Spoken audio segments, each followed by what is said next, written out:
Good evening, everyone. I'd like to welcome you to the special March 17 meeting of the Human Relations Commission.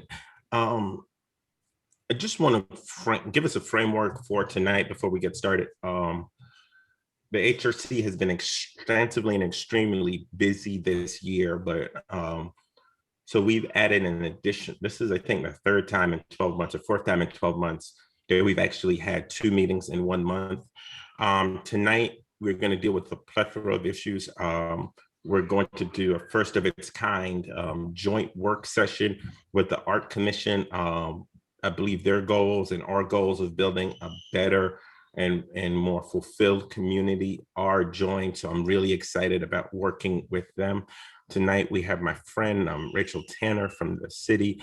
She will be talking about the safe parking program, which is super important.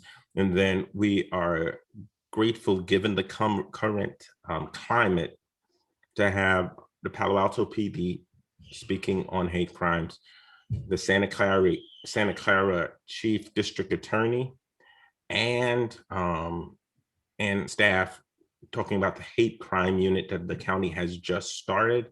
So we've got a lot of ground to cover. I will first start with roll call. I will start with Mary to do roll call for the Human Relations Commission. And then I will ask Elise to do roll call for the Arts Commission.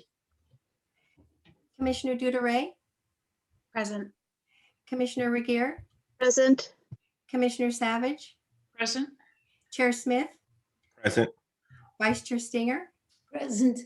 Thank you.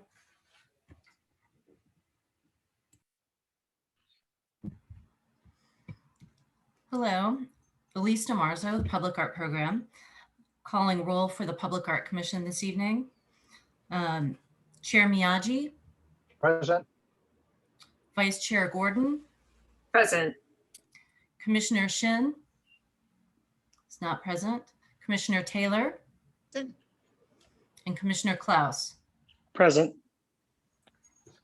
Thank you so much. Do we have any agenda changes, requests, or deletions at this time? Thank you. All right.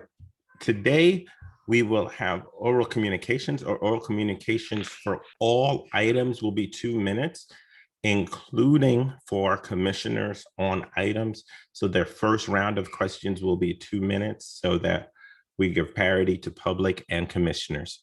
So we are now doing oral communications. If an item is not on the agenda, this is the time to speak.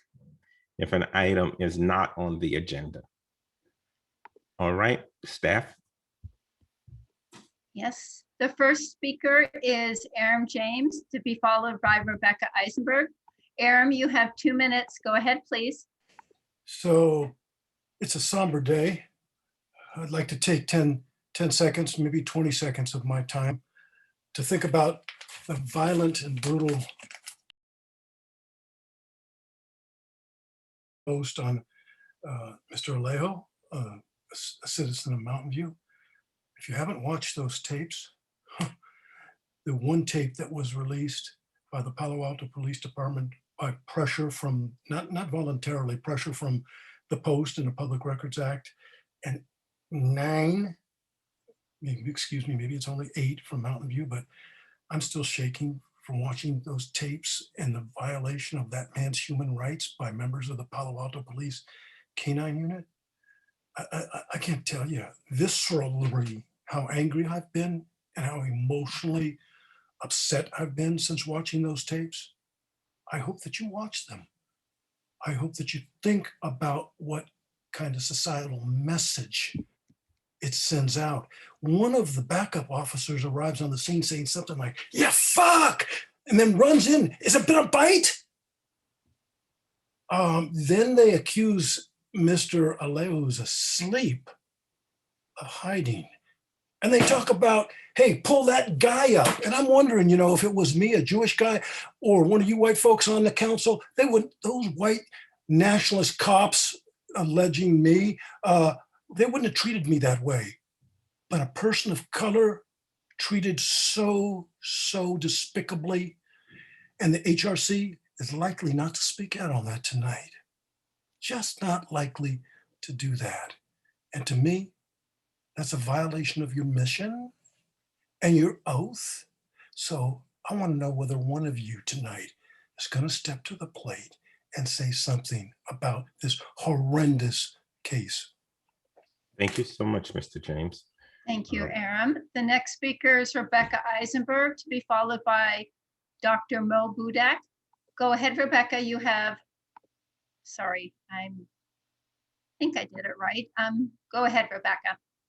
Thank you. I want to second Aram's passionate comments, and I agree with him entirely.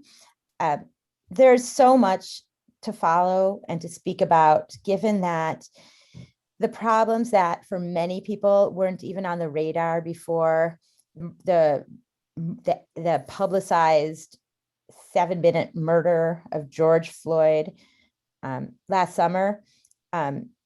It's possible to see so much more about that. So when I was growing up in the 70s in Wisconsin, I was old enough, having been born in early 1968, to see and be aware of 2 television series that were aired at that time that everyone watched, because then there were only a couple channels, and one was Roots and another was a special about the Holocaust, both which really kind of live enacted a lot of the most horrible acts of inhumanity against other humans. And when I was watching the videos, that I agree with Aram, I urge you to watch these videos. In my mind, what I saw on the miniseries about the Holocaust and what I saw in that miniseries about Roots, about white men coming in and terrorizing and harming and setting dogs upon people of color, or in the case of the Holocaust, Jews.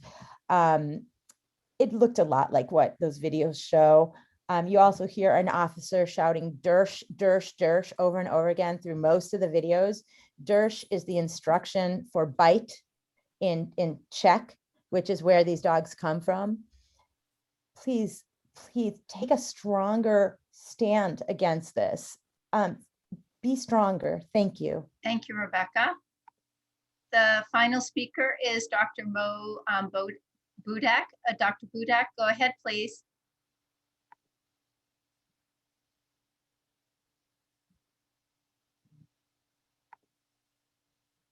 Dr. Budak, have you unmuted on your end, sir?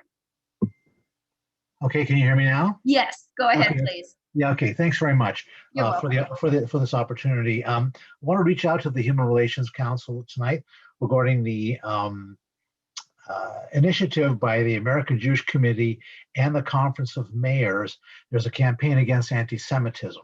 And almost all the mayors of major and minor cities in and around California, across the country, are signing on to this. It's a really very simple statement coming out against anti-Semitism. It's a very low ask.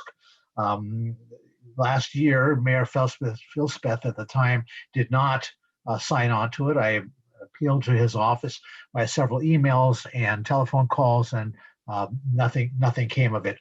I'm hoping that this year that the HRC will adopt the question sent to the mayor's office to sign on to this initiative. And it's really it's as simple as all that. I think it benefits Palo Alto. It benefits the Jewish people of Palo Alto. It makes us all look good. And the mayor of East Palo Alto signed on it. The mayor of Menlo Park has signed on to it. Mayor of Redwood City has signed on to it. And I don't know about Mountain View, but Palo Alto is absent as of the present time, and we should have our presence be made. And that's all that I have to say. Thank you, sir. We have one more speaker, Roberta Alquist. Roberta, go ahead, please. Yes, thank you. I want to echo the concerns of former speakers regarding the rather abusive actions of the Palo Alto Police Department. I hope that the Human Relations Committee make some kind of statement to the police department and the city mayor, or the city manager rather, about the need to rein in these kind of really audacious, horrifying actions. These policemen ought to be censored. There ought to be a meeting with them at least to find out how they would better behave if another event such as this were to occur. And I'm hopeful that you will help take some action, because these are not isolated incidents.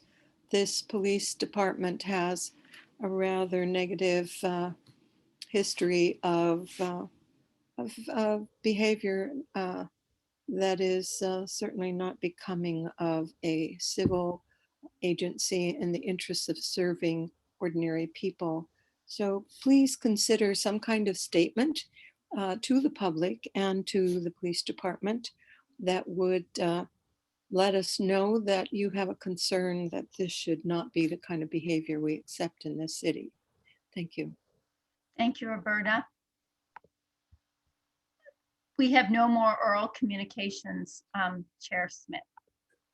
First, I'd like to thank the public for your continued investment in the process of the HRC, and thank you for all of your valuable feedback. This time, I would like to welcome the Palo Alto Public Arts Commission. We have both been given direction by the City Council around the challenge of race and how we represent it in this city. I think there is some intersectionality and some work we can do together. I believe it's absolutely critical as a city that wants to position itself as community that at least the commissions can work together. At least we can start finding common ground and common threads to work on. And I am so grateful for the Public Arts Commission to be here. I would like for them to present the presentation. I just want to go over, tonight we have a lot to go over, so I just sort of want to just set some ground rules early on. We'll do the presentation. I will give each commissioner from the HRC 2 minutes to respond to the presentation. And then we'll give each commissioner from the Arts Commission 2 minutes to respond. You don't have to take the time if you don't need it. And then we will get open to public comment for 2 minutes per person so that we are fair. And then I think we can loop around. Since this is a discussion, we don't have to come up with a action out of this, but we can start just doing some head shake and some partnering at the end. Hopefully we have some action steps that we can take together. All right, PAC, it is up to you now. Thank you, Chair Smith. I'm Ben Miyagi. I'm Chair of the Public Art Commission. And we have Vice Chair Gordon and Commissioner Taylor will be doing our presentation for us. Thank you, Ben. Good evening, commissioners on the Human Relations Commission. Thank you so much for taking the time to meet with us. My name is Nia Taylor, as Ben said, and I'm one of the 5 commissioners on the commission. As you may know, on June 15, 2020, the Public Art Commission was directed by the city to explore public art honoring the Black Lives Matter movement as soon as possible.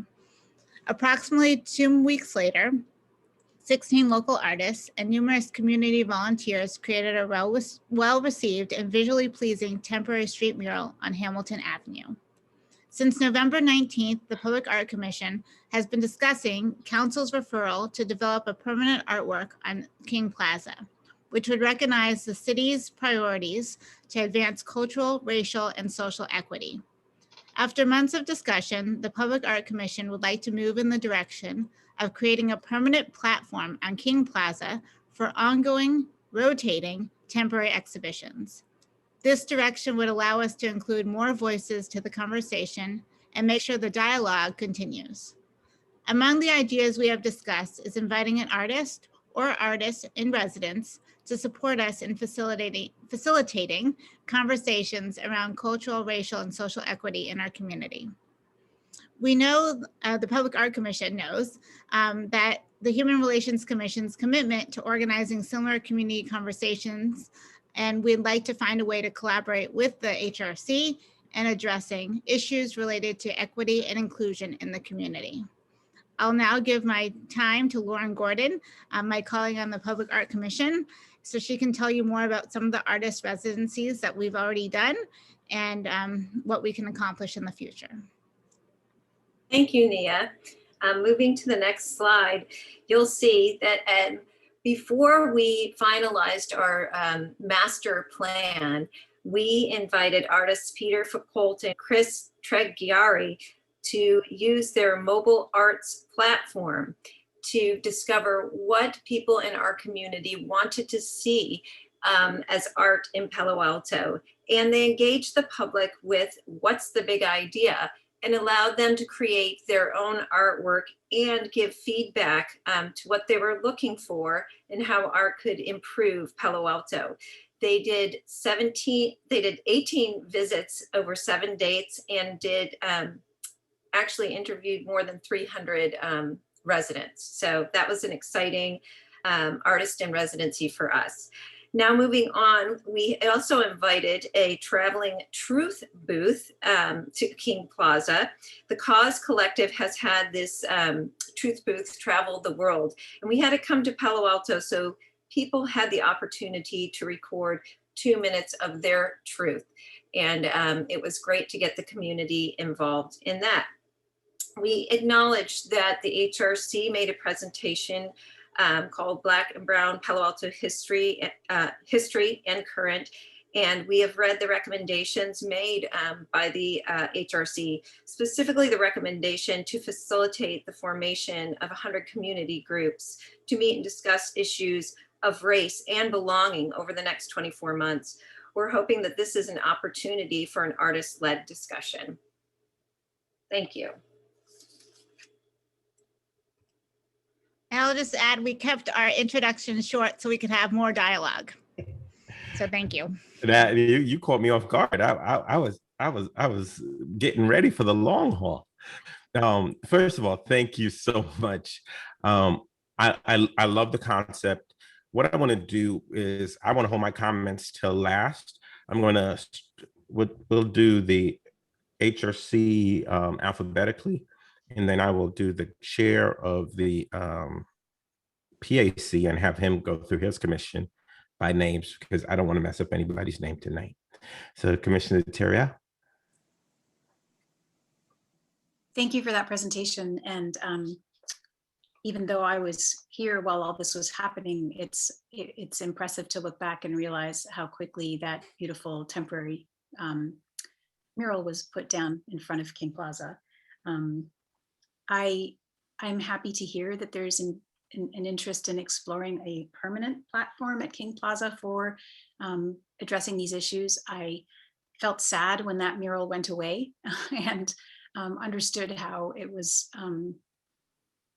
painful for the artist too. There was sort of resistance to keep it not driven over by cars and all of that. And so I'm heartened to hear that there's an interest and an effort and movement towards having something permanent. I think that is really important because I hope that Black Lives Matter is not a trend that passed and that we're moving on from, but something that we're going to continue to work to raise awareness and to dismantle the systems that are in place. So I look forward to hearing more about that. And I'm glad that you'll also be involved with the community discussions going forward.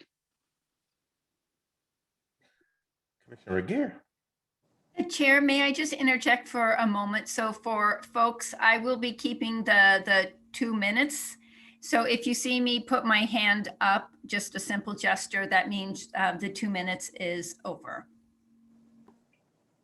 I want to thank you all. It was lovely. I'm just trying to figure out, as a Human Relations Commission, how we could help but move the needle in regards to beyond discussion. I guess that's my concern is I think the Black Lives Matter was great, and I think it made a lot of people feel good, but I'm concerned about how it really transformed people into thinking differently or feeling differently. And I'm wondering, and I don't know who would want to answer this, but has there been any discussion to work with East Palo Alto and the Bella Haven area to include all of us in regards to this discussion, or Asian Americans, or that is all because I know the school district has done programs with like Cesar Chavez schools and stuff. So I'm wondering if we're going to open the horizon a little bit better, or that's my concern. I mean, I'm just trying to figure out how the Human Relations Commission can be more beyond just feeling good about what it is, because it's easy to feel good about art. Thank you. Lauren, Nia, any thoughts on that? Go ahead, Lauren. Well, we're hoping that the discussions that the HRC is planning to have within the community, that we can possibly have a few of those be artist-led. And so if the artist gets the feedback from the community of what is important, then they can work that into the theme of their artwork. Having an artist in residence join these discussions, I do think will make a difference. And I don't know if you have any planned schedule of these discussions or themes or topics picked yet, but we would love to know what your calendar is if moving forward and how we could help. Nia? Yeah.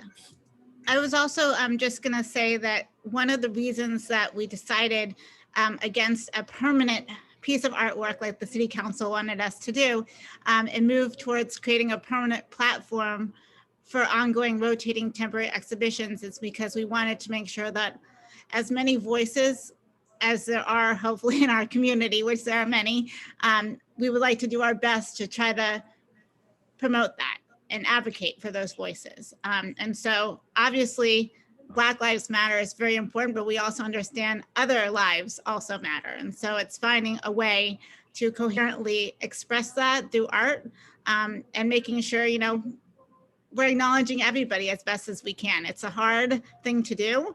And that's why these community discussions, we hope will give us a framework as well for creating this ongoing platform to create art that really represents our community. Thank you so much. Commissioner Savage. Yeah, well, thank you for the presentation. It was short and sweet and concise. I like that. Congratulations on being able to get to a group of great artists together with your message for Black Lives Matter. With the speed that you did was very impressive. And I just look forward to further collaborating with you, and let's see where that takes us. Vice Chair. Thank you. Thank you very much. I want to echo the praise that you've gotten from my other colleagues. I see the art as really important or I see art in general as very important to help with the gray areas. I mean, there's art with a little a, you know, we put in pretty frames, or we wear nice jewelry, or we have lovely paintings on the wall. And they're nice to look at and they decorate, but they're not necessarily art with a capital A that helps us sort through the gray areas. And that's what I'm looking for the art to do in the temporary exhibitions. And I didn't understand from the presentation, it is installation art. It's not vocal or present. Okay. I think the idea of having that flow as the needs of the community change and the questions that the community needs help answering change. I think that'll be really useful. And if I still have a couple seconds, I'll just speak to our schedule for the conversations, the question that you asked. We're looking at having our conversations between May 25th and Juneteenth. And we'll probably focus on 4 days, so we'll have an intense conversation. And we are putting together some cultural legs to help us bridge from, I'll talk about that later. I see the hand waving. So I will say this.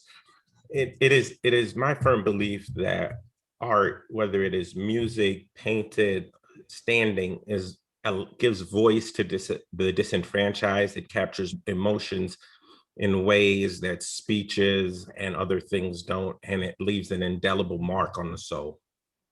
Art changes people's attitudes and changes people's perspectives, and that is the beauty of art, right?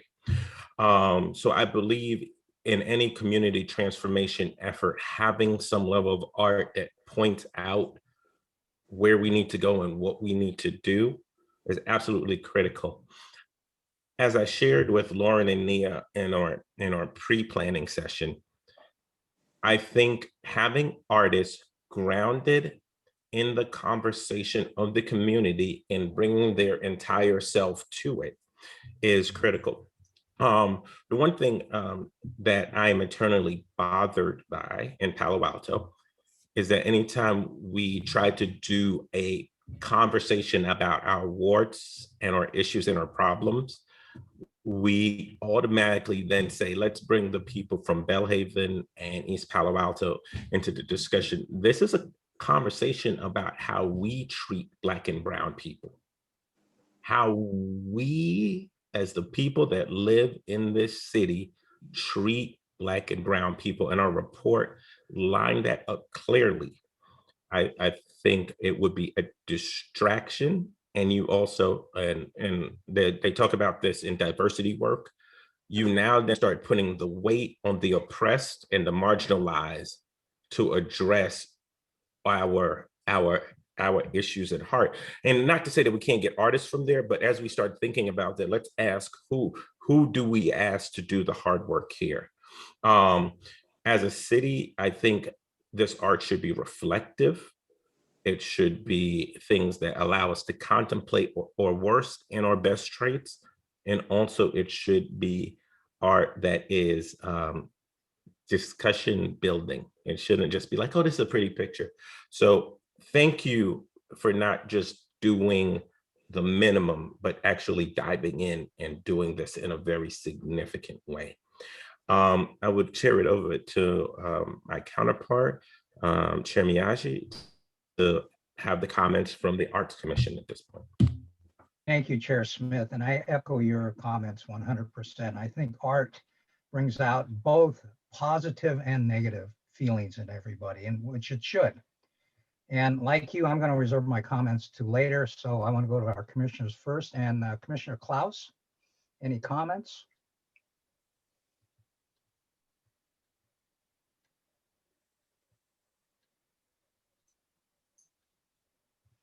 All right, Commissioner Sin.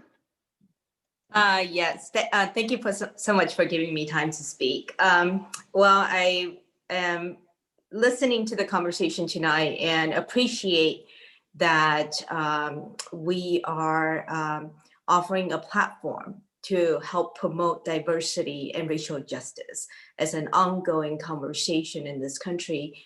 You know, some of the news headlines that are coming across, you know, racial profiling, hate crimes against certain groups, at various different groups ongoing.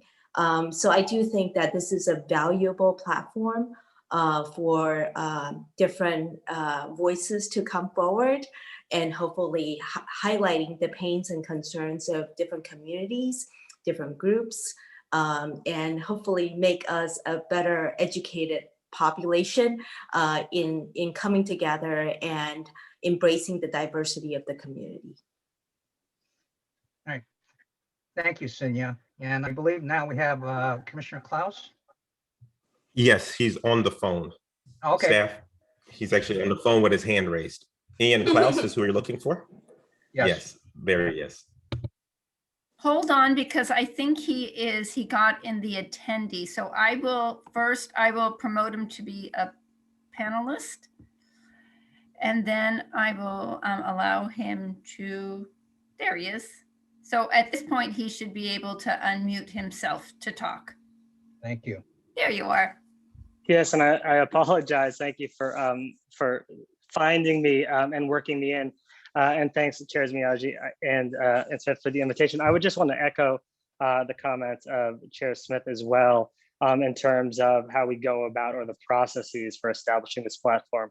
And in particular, I think it speaks to a curiosity of public art, which is that it often requires a combination of expertise or experiences or backgrounds that it's very difficult to find in a single individual. And for that reason, it's important that we have, of course, a public arts commission that is made up of a diverse set of people, but also that we have the ability to work with others.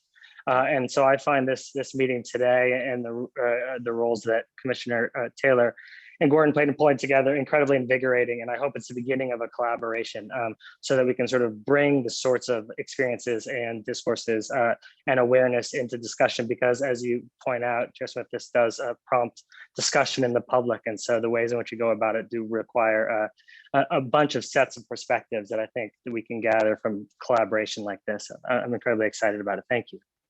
Thank you, Ian. Commissioner Taylor, any additional comments?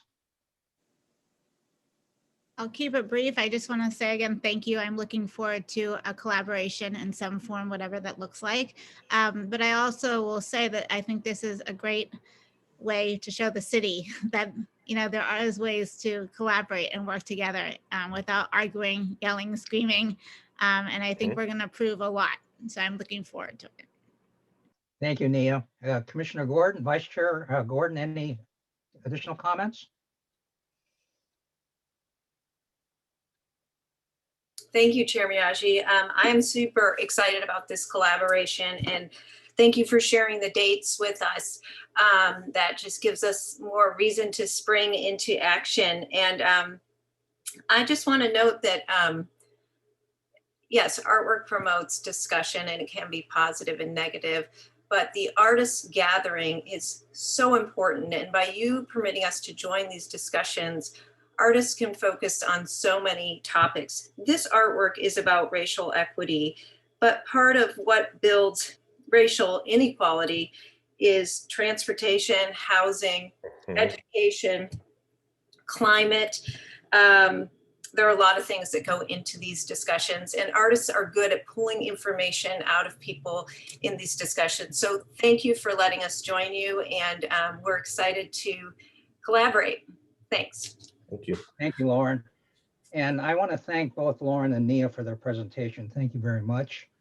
And we are now 5-member commissions. So I think it's very important for us to collaborate, and we don't have the extra people. And maybe with 5, we can work a little better. And hopefully in the future, we'll expand back out to 7 or more. But right now we're 5 each. And I think we can work together very well. The public artwork that's going into the plaza, the temporary public artwork, and it's temporary because we want to be able to react to different situations. The Black Lives Matter mural was, I think, a record for government, city government to work, because in less than 2 weeks that went. And as you know, sometimes government can work at very glacial pace. So this was very quick. So with the temporary art, we can react to different things. What happened in Atlanta today is so sad. It just breaks my heart that something like that happened. So, to be able to react to things like that. The other thing that we're looking at for the plaza, there is a little plaque on one of the stairways down into the parking garage that says it's King Plaza. We want to do something with that and make it larger, make it known that this is King Plaza, not this little plaque that everybody walks by every time. They don't even look at it. So, and that's one of the other things. So I think another part of this is community input. If we can work together to have our meetings together and get community input, that can give the artists different ideas to work with. So I think all those are really good things. And I really look forward to this collaboration with the Human Relations Commission. I think it's vitally important. And Chair Smith, as you were saying, you don't want to bring in people from outside the community. It's our community. Let's work on our problems, not have other people come in and work on our problems. So with that, let's move forward and let's really do something really great with this. Thank you, Chair. I was talking to staff earlier and I asked them, have we ever done anything where two commissions have really come together. And it's not like one invited another to a project, it's like co-equal partnership. And they were like, they couldn't identify another moment where it was co-equal partnership. So we're gonna make some history. They thought they had us down when they had us at 5, but we figured out how to get to 10. So. Well, I think we have a mutual objective here.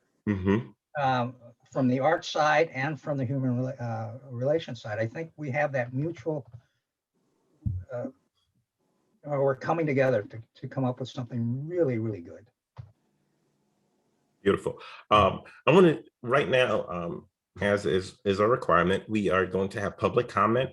Mr. James, you're first. You're muted, Minka.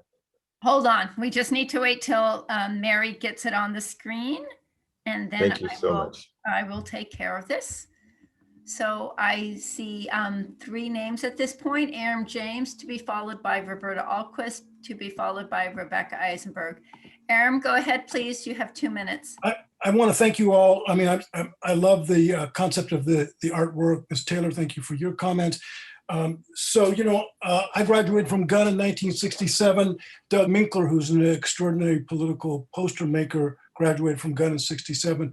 And we did a collaboration of artwork. It's called This Poster is an Art Law Collaboration between poster maker Doug Minkler and attorney Aaron James. It demonstrates the kind of community outreach an elected public defender could bring to Santa Clara County without the fear of being fired by county supervisors, as an elected public defender who would have independence to be able to inform the people of their constitutional rights, the power to protect citizens against institutional racism and governmental abuse. And that it was, you know, 1999. I wish I could show you the piece that I have here, but it's called, it was an attempt to amend the 3 Strikes Initiative to mitigate it, and 3 strikes for nonviolent offenders. And it reads, ethnic cleansing, 3 strikes and you're out. And I wrote the text. The imagery is more profound by miles than my text, but I'll read it to you.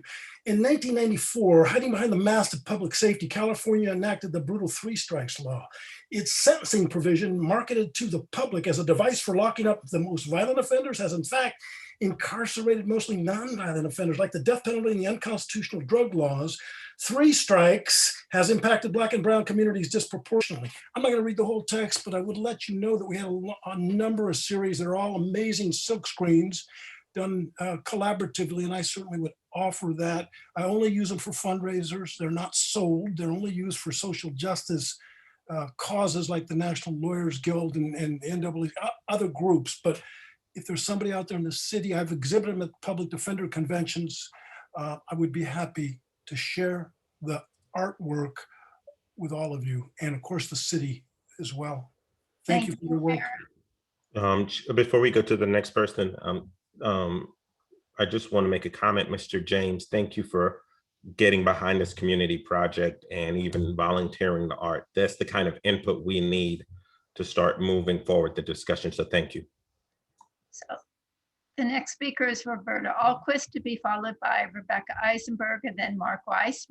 Roberta, you have 2 minutes. Go ahead, please. Yes, I believe that art is one of the most powerful forms of expression. And I don't know how much has been considered regarding more than just visual presentations. There's a group called Surge, showing up for racial justice. And it's a group that's committed to ending white supremacy and developing a multicultural movement to undermine white support for white supremacy. And they do workshops.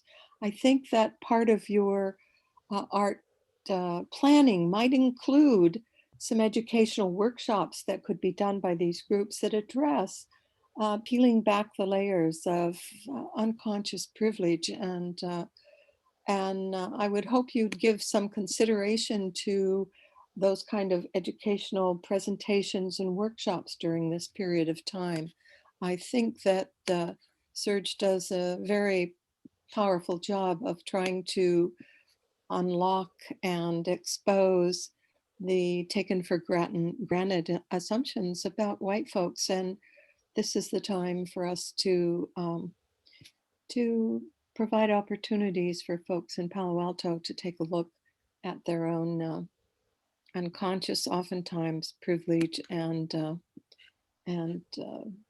find ways of eliminating it. So I would hope you would give that some serious consideration. Thank you. Thank you, Roberta. The next speaker is Rebecca Eisenberg, to be followed by Mark Weiss and then Kat Snyder. Rebecca, go ahead, please.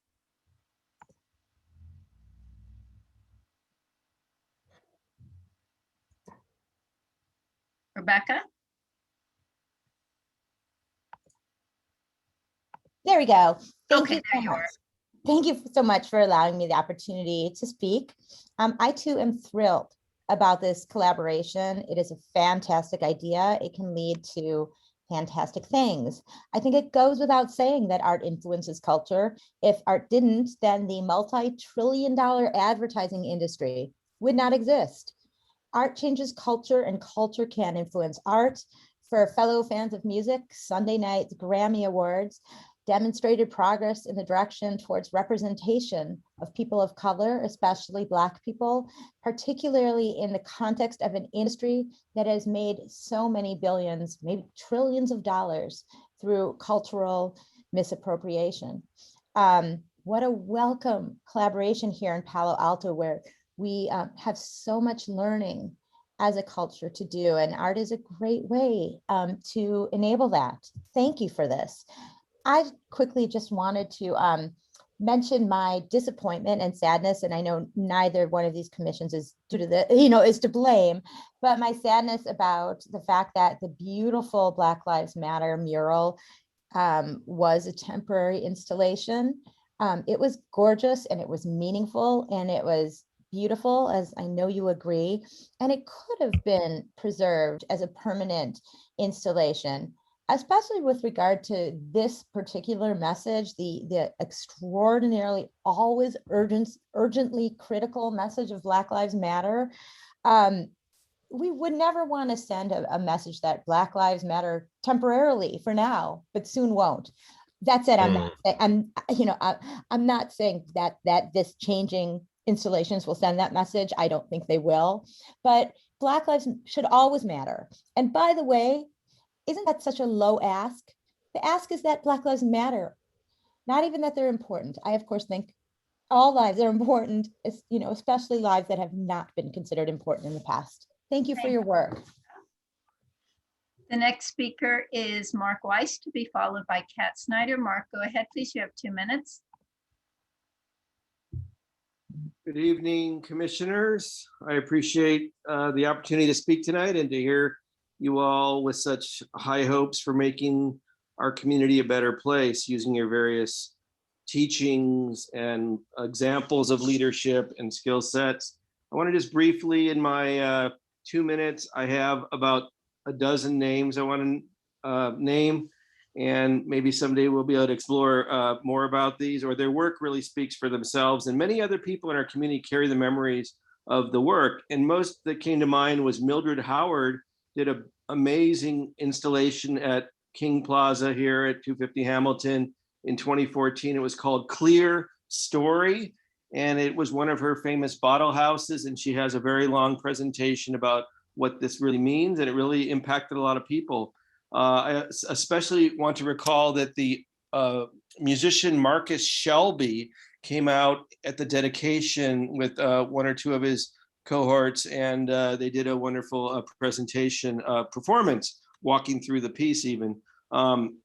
Also quickly, Ala Ektabar and Binta Ayofemi are local artists with Stanford and Palo Alto affiliations. They had a proposal that I don't know where it went, but I think we should keep an eye on those or invite them back to do more.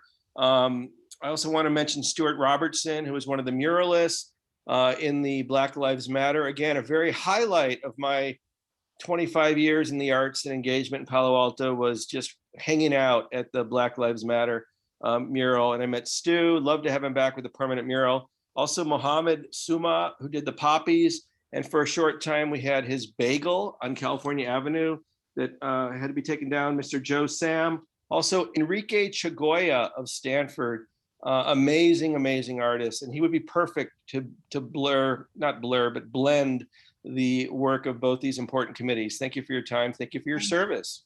Thank you, Mark. The last speaker is Kat Snyder. Kat, go ahead. You have 2 minutes. Hi, thank you. I'm really excited to see what this project becomes, and I'm really glad that both committees are working together. I was wondering, in terms of using art as a way to like sell a vision to a community or to have the community create its own vision, if we could also explicitly talk about the relationship between art and activism, because I know that there's a lot of artist activists and activists who are artists, and I think that people who aren't as used to it, they'll see the vision. Some of them will agree with the vision, some of them will come up with their own, but they'll be like, okay, so now what? Now what do I do?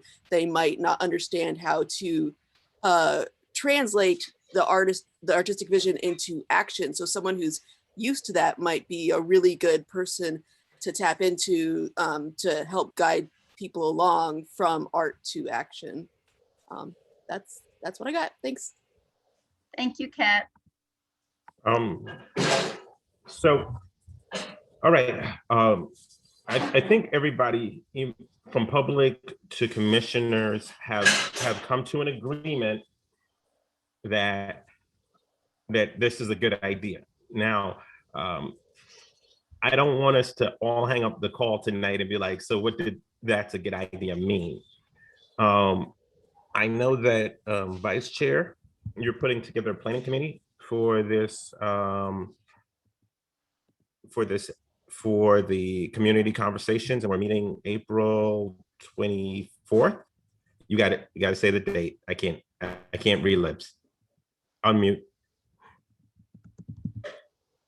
Sorry, Monday, the 22nd, Okay. So that's April 22nd March. or March 22nd. And we'll be meeting again in. Okay. Between So now I would ask Chair Miyashi and Vice Chair Gordon to see if we can have folks from the art committee, the PAC, to be on that call. We definitely want to have you as part of our planning team and giving input early. You know, one of the things that was brought to my attention is that as we consider this, we also need to consider those that are part of our community but don't live here. So those that travel into the city, whether it's for school or work, and what level of impact that has on families. You know, one of the things that we clearly noted in our research was people would come into the city and feel like they didn't belong. So as we have these artist conversations, I think it becomes very critical to even have some of those voices in there. So Chair Miyashi, do you have somebody that you feel could work with Vice Chair Stinger as far as coming together? Right now, I believe we have the library. Who do we have? The library, Theater Works, the Arts Center. That would be where we are. Okay, thank you. And we're working on getting PAUSD and some others involved. I actually got off the call, but my call before this was with the teachers union and the other union at Palo at the school system, and they also want to be part of this. So there is a lot of people. So if you have somebody you can just have work with us, that would be, I think, a great first step. Okay. And we'll be able to start putting it together. And we have our meeting tomorrow night, a regularly scheduled meeting tomorrow night. So we'll get somebody at that meeting to be the liaison to you. Okay. And the one thing you were talking about, and something that we've looked into, was the people coming into Palo Alto for work. The population of Palo Alto more than doubles during a weekday because of work. And how do you integrate those people into, like you were saying, you know, they don't feel wanted. How do you make them feel wanted? And we looked at having some art, maybe at the train station, something like that. do that. So, those are things that we've looked into as well. And one other thing, the Black Lives Matter has been mentioned quite a few times tonight. There is a poster available of that. So if you contact Elisa Marza, who is the public art director, she can supply you with a map or with a poster. And there's also t-shirts available as well. Okay. Minka, I don't know why the HRC doesn't have nice merchandise like the Art Commission. Yeah. We can talk about it. I'm joking. That was an artist-driven initiative to get the posters and the t-shirts. Yes, I actually have 2 of those posters, and one of them actually is going to be framed at my house for permanent. So thank you so much.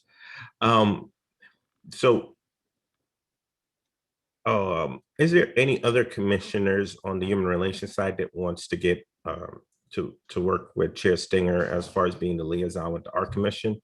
I'm looking for volunteers. We have Commissioner Regehr. So we have Commissioner Stinger and Commissioner Regehr will be the point guards for this.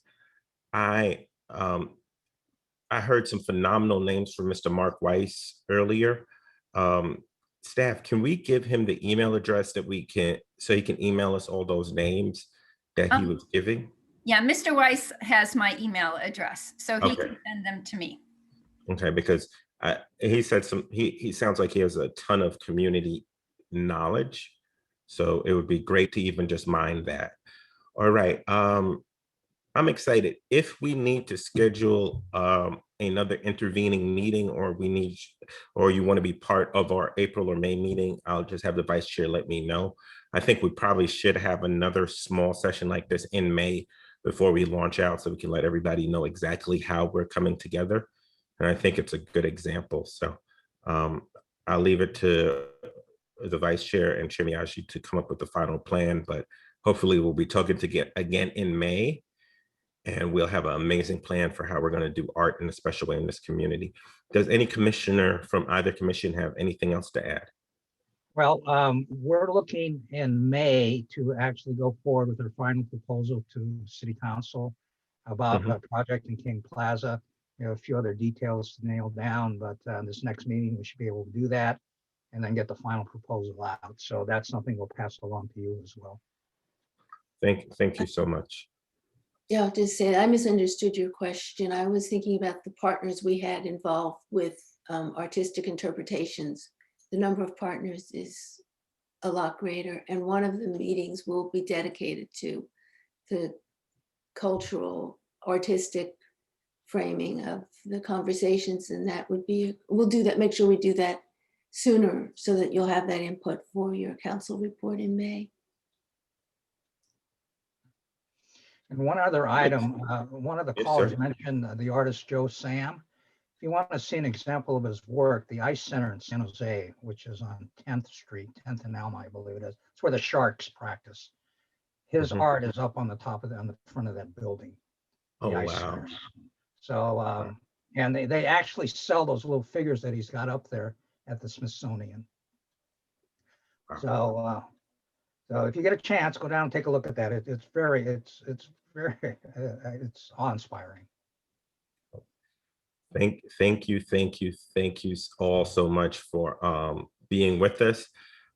Maybe next time we'll come visit you instead of you visit us. But hopefully this is just the start of where we put the community art and togetherness. This is just a template for projects in the future. So I'm grateful. So thank you, Art Commission. We'll close this item and move to the next. All right, thank you, Chair Smith. Thank you. This is very, very heartening to be able to do this and get together, and I look forward to our collaboration as we move forward. And commissioners, public art commissioners, thank you very much. Thank you, Chair Miyagi. Thank you, Chair Smith, for letting us visit you. Thank you all so much. I really appreciate it. Thank you. Chair Smith, are we permitted to stay in your meeting, or would you like us to sign out and sign back in? Yeah, as long as you take your screen off, Okay. turn your camera off. I don't care where you stay. Thank you. You're gonna hear the same thing either way. Thank you. Wow. HRC, thank you so much for the great input you just gave. Really, really appreciate it. At this point, I would like to bring I would like to do our second item, which is presentation on the Safe Parking Pilot Program in support of safe parking programs in Palo Alto. We have Ms. Rachel Tanner, who is the Assistant Director of Planning and Development. We have Amber Stein, Director of Mountain View Move. These two ladies have been working so hard in the community over the past few months. So I'm just grateful they have the time to be with us and have this important conversation. Rachel? Great, thank you, Chair Smith. It's wonderful to be with all of you again this evening, and really excited to always hear from Amber. She really is a true champion, and I think a local hero. So really, really honored to be sharing with her. I'm going to go first and share a little bit about kind of the policy end, which is my part and my role in helping to have more safe parking here in Palo Alto. And Amber is going to share about her work and the work that Move Mountain View does and some of the great stories and success that they're having, helping members of our community who don't have maybe a permanent place to live, find a place to live. So I'm just going to share my screen one moment while I get that going.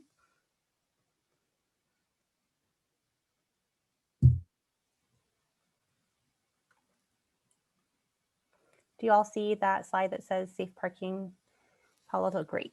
And if something happens technically, please let me know or wave a hand so I don't keep talking if anything goes awry. So today we'll talk a little bit about the safe parking program, both our congregation-based program that we have here in Palo Alto and also our public land program, as well as hear from our safe parking program operator, which is Move Mountain View, and just provide some closing information. And of course, look forward to hearing from the commission, both questions and any suggestions for the future. So what is safe parking? For those members of the community who are tuning in or commissioners who haven't been with us before, safe parking provides community members living in vehicles, and which includes recreational vehicles, a designated location which provides them with greater security and assistance than is otherwise available to those who may be parking their vehicles just on a city street throughout Palo Alto. It provides on-site bathrooms and lot monitoring, which again enhances that feeling of safety and security for those folks who are parked at these sites. This can be especially important, the bathrooms and hand washing during the pandemic, that they have access to running water, restroom facilities, and that they don't have to move around as frequently in order to feel that they're in a safe location. Safe parking lots and programs also connect participants to social services and really are trying to help participants find permanent housing that they can afford. That really is the goal of these programs, is to connect folks with each other, with the community, with the government systems that are available so that they can find a place to live permanently. It's important to know that safe parking programs alone cannot resolve the issues related to homelessness and vehicle dwelling. And so even if we had safe parking lots, perhaps for every vehicle, it doesn't mean that every person who's currently living in a vehicle would have housing immediately. Sometimes it can take quite a long time for someone to find permanent housing. And of course, even if we had spaces for everyone, it doesn't mean that everybody who's living in a vehicle would want to participate in these programs. So this is part of addressing homelessness, but homelessness and addressing and helping our unhoused neighbors requires a multi-pronged approach, of which this is just one. And even an effective safe parking program, again, is not going to help everyone. And we shouldn't look to it as the way to solve any challenges with folks living in vehicles that are occurring in Palo Alto. So we have two programs in Palo Alto. We have a congregation-based safe parking program. We have one permit that has been approved and issued, and that is at 3373 Middlefield Road. We also have a public land safe parking program that is one site that's at 2000 Gang Road that can serve up to 12 households, which is roughly 12 vehicles can park there. The congregation-based program that's listed there is at the Highway Church in Palo Alto. And that was just finally approved as of yesterday. So very exciting, hot off the presses.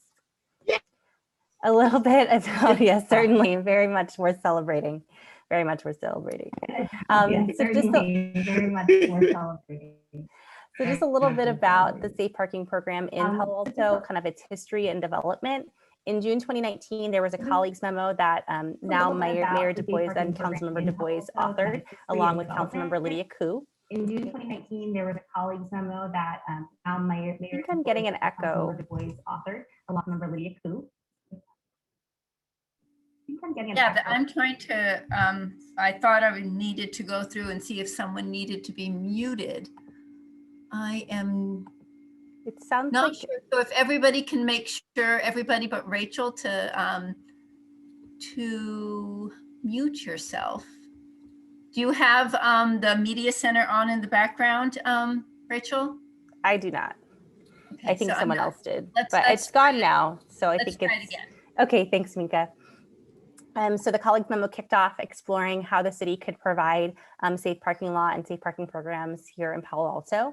So the Policy and Services Committee of the City Council held several hearings about it in 2019. And then last January, just a little over a year ago, the City Council passed an interim ordinance for the congregation-based safe parking program. And that program was kicked off pre-COVID, and we began having conversations with many congregations about how we could actually have a few parking lots begin to operate. And then March 17th, 1 year ago from today, literally, the shelter in place began, and we were all suddenly in a different world. Despite that, that which I thought at that time, honestly, I was pretty concerned about the progress we would make on this program. And I thought, you know, there's no way that we'll be able to do very much. There's so many resources drying up, but actually the opposite has happened. And so in September of 2020, we were able to work with the county, big thanks to Supervisor Joe Simidian and to the county housing services program. We have opened a 24-hour program on public land at Gang Road. The council amended some of the ordinance to allow this type of program to operate on public land and lease the land to the county at no cost for the operation of this program. And again, this is a 24-hour program on public land where the vehicles are not required to leave. They are able to stay there. Obviously, they can leave if they need to go drive and do something, but that they are not required to leave in the morning. And so that's a very important program. And Amber will tell you more about how that operation is going. But we did just welcome families just, I think, a few weeks ago and are very excited to be hosting them.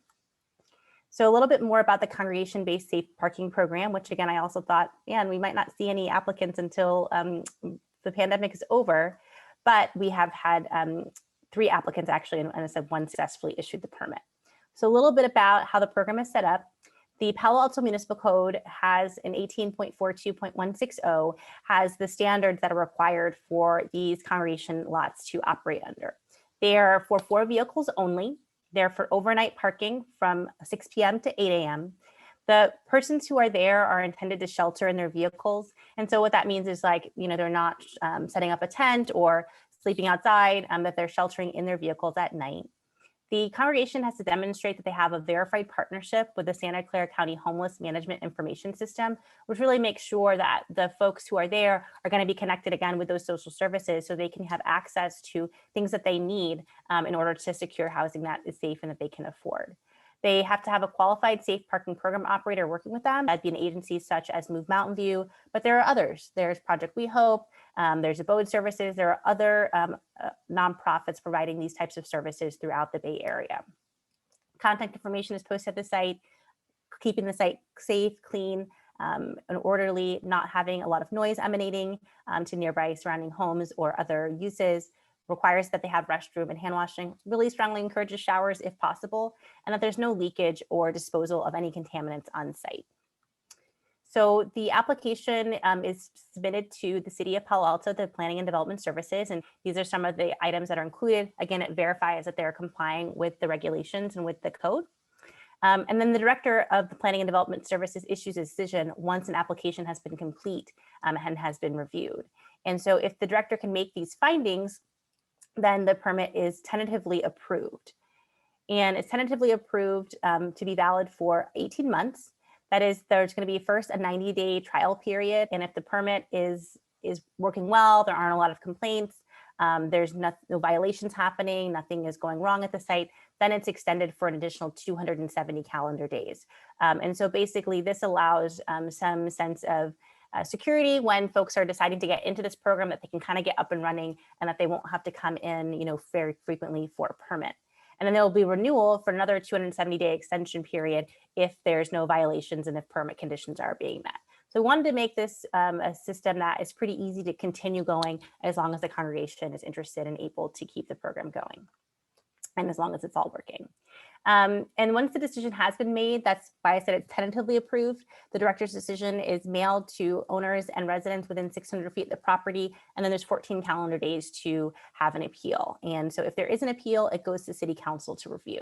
So in the instance of the congregation I was just talking about, Highway Church, yesterday was the end of their appeal period and we did not receive any appeals. I want to really recognize the neighbors that are there, the Los Arboles neighbors. They worked very, very closely with the church in an extremely collaborative fashion to come up with agreement beyond what the city requires. And so the city regulations are really a floor, and congregations can have other regulations, other ways they want to operate the program that are beyond that. But we wanted to kind of provide a floor, or maybe even thinking about guardrails, right? Like, what do you have to do to be safe? And then you can decide within that framework how you want to operate the congregation-based program. We have an application that's pending at Peninsula Bible Church, and also one recently submitted application at the Unitarian Universalist Church on Charleston. So we look forward to working with those congregations and neighbors as well. So just really quick about the public land safe parking program. Just kind of a few photos that zoom in closer and closer to the Gang Road site. Here's the Gang Road site as an aerial and a little bit closer in. It was most recently used as a temporary fire station when Fire Station 3 was being remodeled. And it's zoned for public facilities, and it's going to serve about 12 vehicles. That's basically making sure there's enough space for the vehicles to be spaced so they could move, they can drive in and out safely, and of course that families and households have some privacy and distance from other households. There are restrooms, showers, there's a kitchen facility, and we hope to, especially after COVID, have some more programming in some of the buildings, because instead of just being an empty parking lot, there are buildings, and those buildings are also leased to the county. Again, the standards are very similar for the congregation-based program as what we call our Tier 1 program, which is the congregation-based program, and this is really Tier 3, but we can get into tiers later if you want. Again, similar, just making sure things are safe, orderly, cleanly, etc. And the lease from the city to the county is for 36 months. The county selected Move Mountain View as the operator of that parking lot. And there's a little bit about the interim ordinance that was changed to make sure that this could be accommodated within that ordinance framework. And it, again, establishes those standards that we would notice those who are within 600 feet even of this lease, and that we'd allow this to be leased to the county from the city council. So I'm going to stop here and hand it over to Amber Stein. She is going to share a little bit about Move Mountain View's work that they've done in Mountain View and also Palo Alto, and the work they're doing with our congregations and on our safe parking lot at Gang Road. Amber, take it away. Well, Rachel has given you a very good overview of the parking lot program. It's in itself. Move Mountain View began the safe parking or Lots of Love Safe program in about approximately almost 3 years ago. It will be 3 years in June. And when the program began, it was primary to see if we can work with churches or faith organizations around the area to utilize their parking space, and it was overnight parking. When we began, we had two churches, Episcopalian Church on Grant Road in Mountain View, as well as Lord's Grace Christian Church, Community Church off of Bay Shore. Between the two of those sites, within a year, we were able to house people on the parking lot. I think we dealt with about 20 vehicles. And out of that number of vehicles, we placed half of those individuals into permanent homes, whether it was government subsidized housing, or it was maybe going through the process of asking the individuals to look at family home situations to see if they could live with family members, or even looking at housing outside of the county, outside of Santa Clara. In the process of doing Mountain View, conversation about RVs that are plaguing the neighborhoods and the streets of Mountain View. And it was decided that maybe with city ordinance coming through a Measure C, which was going to prohibit cars from parking on certain streets, then what would happen to RVs? So Mountain View opened its first safe site at Shoreline, and then eventually at Evelyn and Pioneer. And each of those lots, the Shoreline lot houses 30 RVs and the BTA 29.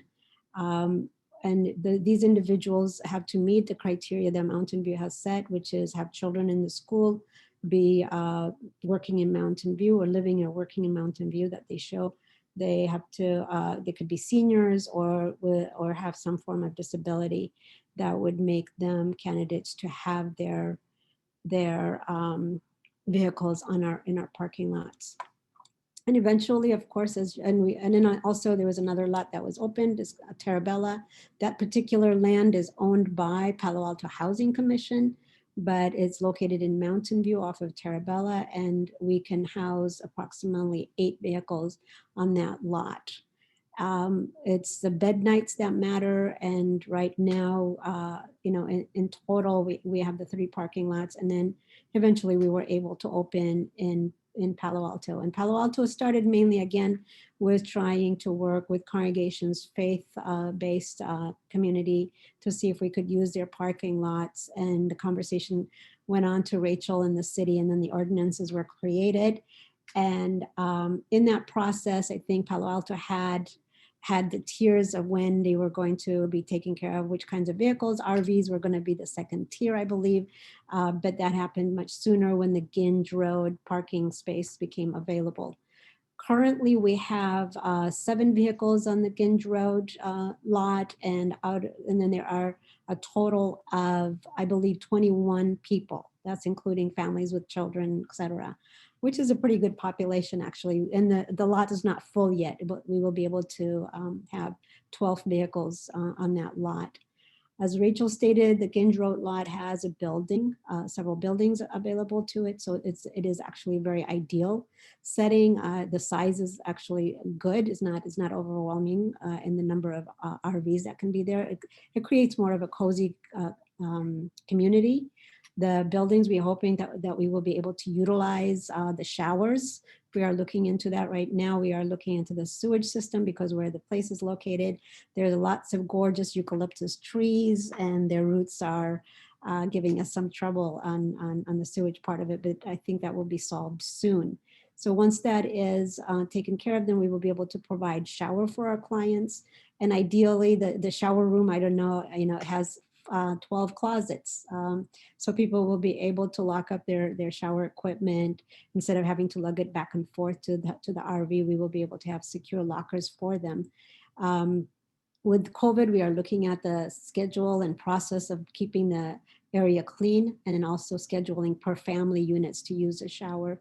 The shower unit has 1 handicap accessible shower, and then the other one is just a standard shower. The place also has the ability for hookup for washer and dryer. And we are in the process of, we have cleaned the big garage that used to house the big fire trucks. And now that's the place where the hookup is for the washer and dryer. And we are in the process of looking for commercial style washer and dryer, so that clients can, again, through signing up and through by taking turns, will be able to wash their clothes. So far, I think the upside of the Ginge Road for their families is that it's safe.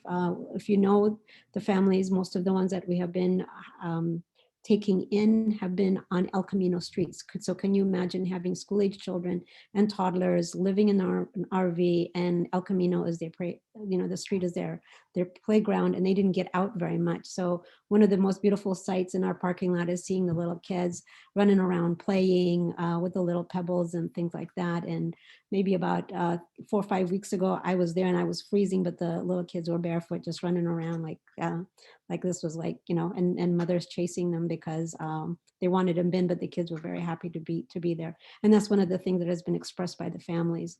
The other thing is, I think, just the safety of being able to be there night after night and not have to move, and to be able to count on going to work and knowing that your housing or your dwelling is safe, and you will not be tagged or nobody, asking you to move it. You can come back and be at home.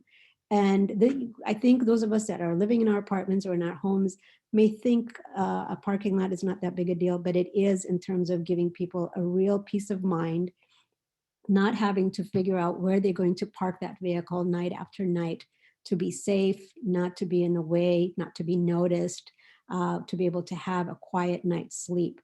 just having that as an accommodation, just having that is a real gift, because it gives people peace of mind, and it gives them also the ability to be able to think about something else, the next thing, which is housing. We now have 2 case workers at Mountain View, and we are looking to hire a 3rd caseworker. And the main purpose of the caseworkers will be getting to know the clients, applying for certain kinds of housing that they think the clients will be eligible, and also just encouraging them to see what it is that they would need to be at a level to be able to get an apartment. Is it about a job, or is it about, for seniors, looking at Social Security to see if there is any more income that they could be getting, or even just simply signing up for Social Security. Some of our seniors don't even have the income coming from that. So providing those kinds of assistance so we can get them to the next level and find housing. As Rachel said, parking lot is not the end all. The goal for all of us, I think, for us as a community and as for the individuals or families living in the RVs, the goal should be permanent housing. Everybody needs to have a permanent place to live. And in this market where housing is very expensive and very tight in terms of the affordability, it's a challenge as caseworkers and as organizations to be able to meet that need. But I think it's a challenge that we are willing to take. And I think is requiring a lot of creativity, not just from our community, but the state, all over the state. We're talking about tiny houses. We're talking about people building, homes in their backyards, all kinds of creative outlets to see if people can actually have a permanent place to dwell. I consider the families that we have very resilient and very creative. These are people that could have ended up on the streets, but some of them had enough of resource to be able to buy an RV and to stay within the community. That was their goal. And then for some, they rent an RV. And but I think the other most important part about this parking lot program is that we are catching people before they go on the street. If their vehicle breaks, we are there to help them repair it. Otherwise, it would be something that will be broken, they would have to abandon, and then where will they go? Maybe a couple of days in a hotel, and then after that, maybe they'd be on a tent out in the street. So this is very critical in terms of, one, it goes to the path of permanent housing. The other is preventing chronic homelessness, meaning living without any kind of shelter. Any questions? So I'll just close just to say that if we're here for questions from the HRC members, and also I do have one slide that has our contact information. I can share that at the end of this item if folks need to follow up, especially if folks would like to make any donations to Move Mountain View. We want to make sure that those go through Amber and the staff. Please don't just drop by a lot. That would not be helpful for those who are living there. To have just a drop-in, especially during the pandemic and even after, but they would be happy to coordinate how you can donate monetarily or resources, and especially even during and post-pandemic, as we continue to have better vaccination rates and things, how you might be able to volunteer with some of the programs that are happening on site. So that will close our presentation, but we are here to answer questions. Again, I just want to thank Amber and Rachel. I think this is a very difficult and charged issue. And what a lot of people don't see is both of them have been at dozens, if not hundreds of community meetings in the last year. I know I've been to at least 15 to 20 meetings with the both of them in the last 12 months. And they do it with a smile, and they do it with great patience. So they're both great values to this community. So I just want to thank them for the work they do on a regular basis. Thank you. Right now, I want to open it up to questions from our commissioners. I know there's going to be a lot of questions today because of some of the challenges we faced on El Camino over the past week, 2 weeks. So I think the commissioners will have some very pointed questions, but I think they're important to ask. So let us start with Commissioner Teixeira. Thank you, Chair Smith. Thank you, Rachel and Amber, for that presentation. As I'm new on the commission, it's wonderful to get a background and a real history that you provided. So thank you. And very recent program and very inspiring. So thank you for both of you for your patient, heartful work. Seems apparent to me. I guess my two questions would be, so you mentioned donations and how to direct those.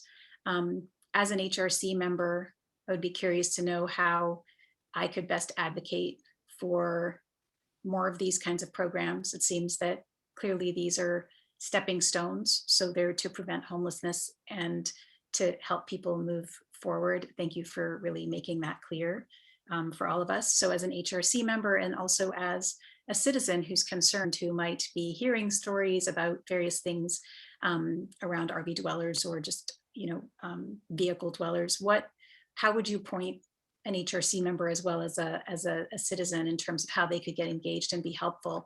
And then I guess the third question, I suppose, would be what can be done as well around these tow warnings that are being issued, and maybe help us understand, or help me understand, what would be something that we could do in order to address maybe the issues that maybe are being addressed with these tow warnings, if there are issues that are being pointed to, so that there aren't these sort of frightening incidents happening for folks who are dwelling on El Camino. As you pointed to, Amber, being able to feel safe and come home at night and sleep and rest is the groundwork for being able to take the next steps and move on and try to build something into the future. So how do we make a calmer, safer sort of environment specifically around the tow issue, the tow warnings?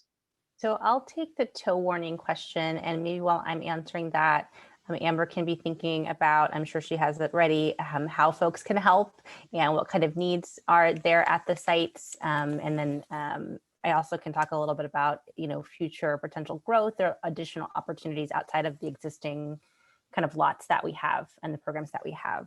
So, with the tow warnings, and I'm going to go basic, so forgive if this is repetitive for folks, but just to explain what the tow warnings are and why are they even issued in the first place.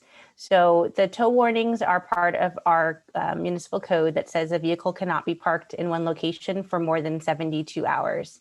And so part of what our police department does to address the I think 1,500 and increasing number of calls they get regarding tow warnings from our community, or regarding vehicles parked in excess of 72 hours. And of course, someone calling to complain about it, they may not have measured the actual time, but there's a number of complaints that we receive and that the police department handles about vehicles that either are assumed to be parked or have been parked beyond the 72 hours. And so the police department issues these notices on a regular basis to vehicles so that they know that they need to move their vehicles within 72 hours. And by and large, most vehicles do move the half mile that they're required to move before that time period ends. One thing that this can help to do is be aware if there's any debris that's building up. A few weeks ago, there was some debris and trash building up around some of the parked vehicles. That doesn't necessarily mean the trash is related to those vehicles. In some cases it was. In some cases, people use it as an opportunity to dump because they feel like, well, I can just kind of put my trash here and maybe it will get blamed on this vehicle dweller. So it provides our staff an opportunity to clean those areas without the vehicles being in the way. So if the HRC was interested in trying to affect that, either as a body or as individuals, certainly relaying the information to council or some type of formal communication, asking council to reconsider this policy or reconsider enforcing the policy that we have around the 72-hour warning. I will say I don't know from the perspective of the vehicle dwellers how it's experienced, but I think our community service officers do a good job trying to really work with folks and make sure folks have adequate time. And very rarely is there actually any vehicle that is towed. Those are pretty extreme situations. And even if a vehicle is towed, it's really going to be in excess of the 72 hours because we're really working with that person to get the vehicle operable or other issues that are preventing that vehicle from moving, or it's just been abandoned and there's no owner that is even attending to or able to be identified for that vehicle. As far as kind of what would be next for safe parking, a couple things, this program is a temporary ordinance. And so I'm so glad we have these permits and one that's actually issued, because the whole goal was to have at least a few congregation-based programs operate so that we could learn and we could update the ordinance to have it be a permanent ordinance. So now that we have at least one congregation that's operating and 2 more in the pipeline, we're hoping we can learn from them and take to the Planning and Transportation Commission and then on to City Council recommendations for the permanent ordinance for the congregation program. And the other thing we had on our to-do list that we were thinking we would already have gotten to, honestly, last year, was looking at expanding the number of vehicles. So the congregation-based program is for 4 vehicles, but to expand it to have other private lots that are not necessarily congregations have more than 4 vehicles.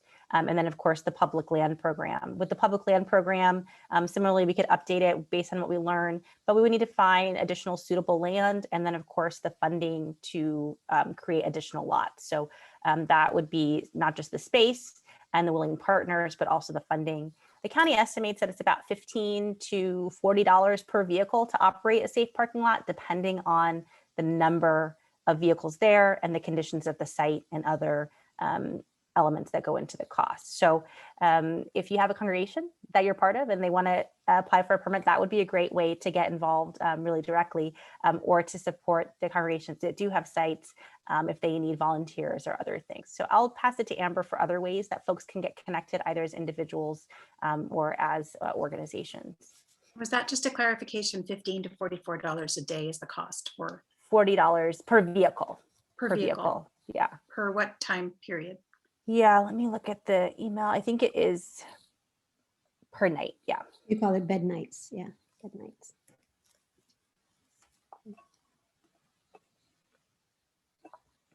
Amber, did you want to share some ways for folks to get connected with you and your work? Yeah, first I wanted to start by saying that I've heard again that 12 vehicles, Palo Alto is not a very big lot, and my response to that is it's a start.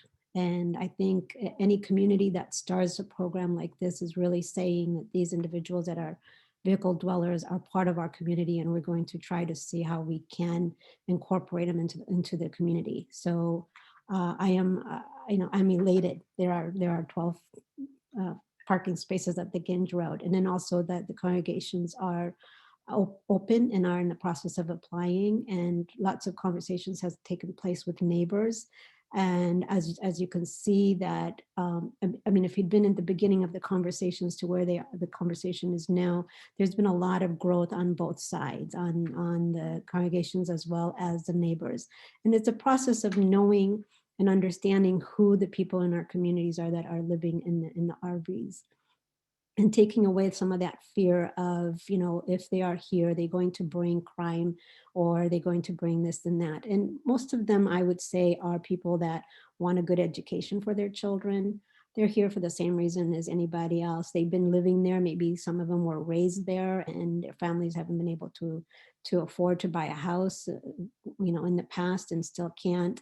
And they want to remain in this area. That would be their biggest draw. And some of them are working here, have been working, and because of COVID, maybe they got laid off and are waiting for places like Facebook and Google to reopen so they can work in the kitchens or in the grounds. So those are the people that we are dealing with, and they are part of the community. And I think a way a community can help individuals that are in their RVs, and I think that overall as a town is to say these people are a part of us, and we will make an effort, and Palo Alto is. So 12 is a great start. How you can help us with the Palo Alto program, I would say we have these buildings. We are looking to clean them. We've reached out to the Elks Club and a few others to come and help us do the electrical work, some of it, clean the floors, come and paint. There's one specific room that's going to be turned into a library. We have people already donating books, bookshelves, and we need some handy individuals that can, fix a window sill or tighten up a wire or two here or there. So we need those kinds of skill sets to help us move this along. The other is you can donate some of the money. Amber? Yes. Oh, sorry. Do you have a website and a list that I can send out to the church list tomorrow for that, for those tasks? Because I'm pretty sure I can find some people that would be very eager to help. Okay, I can send that out to you. Yeah. And then the other component how you can help us is by your donation. If you are as a community want to donate, we're constantly looking at cars or RVs to repair. Some people may have the sink, all of that, but they don't have the ability, the drainage process. You know, could we get a mechanic to come and fix it so it's much more homey and they can utilize the equipments they have within their RVs? That's at least one of my dreams, is we have enough funding to be able to say, yes, out of this pocket of money, we can help you fix your vehicle. So those kinds of donations are useful. If you can give gift cards for various stores, groceries, and those kinds of things are also useful to families. They can't always cook in their vehicle, especially car dwellers. So the ones in the congregations will be living in their cars, and I think they have even a much more difficult time than people living in their RVs, because they do not have the ability to cook. So they're going out to eat every single day. They don't even have the ability to warm up any water for tea or anything like that. So we can use the funding to be able to help them. We do have some organizations that are providing food in the various lots. We at least through COVID, there's been some hot meals for a lot of our people, and then there's been some produce through farmers market programs that have reached our families. Another way to help is probably once we get the Ginge Road, and it's probably safer for us to gather together as a community, is to sign up to tutor. We have children that are going to need tutoring, and we will let you know when that aspect of it opens. I think the more that we can do for the children who may end up being part of this community in the future as well. And right now with COVID, we know that kids have been missing a lot of school, even though they're online. And we're looking at children that have parents that speak one language and the children are being taught in another language. And then I don't know, all I remember is I remember sitting with my sons and doing homework night after night and hoping school would get done because I was tired of doing homework. And I had the advantage of being educated in the language. We speak the same language in my household. So to be able to assist families in that way, I think would be enriching our community. Thank you very much. That's very helpful. Thank you so much. We have Commissioner Regier. Hey, thank you. This is to my heart. So thank you so much, both of you. I know how much hard work you're doing. I had a couple of questions, and this is for Rachel. Do you know, is there a cost to the permits when the churches are is there a cost for them? Is it possible to waive? There is no cost to the permit. So that is a service the city is providing in kind to the congregations, is to review the applications, community meetings, mailings, all of that without any cost to the applicant. And then, thank you. And then is there any northern Palo Alto fellowships or anything that is being... At this time, there's not. There are the two congregations on Middlefield and the one on Charleston that I mentioned. And then of course the Gang Road site. So those are the only three congregations that have applied. I don't know that that means others are not interested. I know also it's a matter of resources as well for the congregations to operate the programs. So at this time, no, but if you are aware of any that would be interested, we'd happy to talk with them and let them know about the program and how it works. And just at least they can scratch their curiosity, if nothing else, about the program. And I was thinking Marissa Meyer's spot, right by across from Addison. At this time, only religious organizations and institutions are allowed to provide the safe parking program overnight. Private lots would be an additional program that we would need to develop and add as we go back for the permanent ordinance. Okay, and then do you know, the other one that I was wondering is there a way to give families that are on El Camino or wherever, I mean, there's other families that are on Greer Road, by Greer Park, a permit or something so that the police know that they're waiting to be placed, or something so these vehicles that are living are waiting. Because I know families that are they were on El Camino across from Churchill because they were getting the Wi-Fi, and even to move a half a mile was a problem for them. And so I'm wondering, is there a way to kind of say that they're waiting to be put into a lot, and please be patient with them so they don't get the 72-hour notice or something to help? Yeah. I mean, where there's a will, there's a way. All of these things are policies that we create and we can make and unmake. That said, I think we would need, and not speaking for the police department, but direction from policy-making body to, you know, how to implement or not implement our policies. East Palo Alto, for example, they did develop a program that did provide permits. And, you know, I haven't talked with Pastor Baines in a while, so this could be old news, but, you know, initially when they developed their program, part of it was because of some severe issues they had with some sewage. And so there was a point in time where anybody who was living in a vehicle did receive a permit so that they could continue to park on the Palo Alto or the East Palo Alto streets because there wasn't sufficient space in the lot they opened for everyone to go there. And so basically those who had the permit were on the waiting list, were allowed to continue to park, while those who did not have that permit and were not on the waiting list needed to vacate the city. That's not exactly the same thing as what you're saying, but it's just to go to show, you know, cities can develop the policies that they want to achieve the outcomes they're looking for. That's not something I could just do. And I don't know that the police have the authority just to do that on their own. Right, right. So could that be something that we could kind of help facilitate that? And it's about do you think to help you? Yeah, I mean, I guess I would leave that to maybe Minka, and I'm not sure what's on your work program this year and how you all are collaborating with the city council on providing ideas and insight. But certainly if this body were to want to send some type of message to council, you know, that could happen. And of course, on your own as individuals to make council aware of certain aspects that may be needed by the families that are parked in the vehicles. And then how much time do I have, Minka? I seem you have 23 seconds. I have been stopping the clock every time Rachel answers. So thank you. So the other question I have is the money that's available from the state. I mean, I have read, I mean, like there's billions that we could be asking for to help. Yeah, that is not my area of expertise. I'm not a funding person, and I'm certainly not housing funding. I would need to look into that. And I think, yeah, I don't know what those resources are. I mean, likewise, I know there's many different programs, and they have blossomed and multiplied at the state level. But and I don't know that we have locally in the city an apparatus really to capture and disperse those dollars.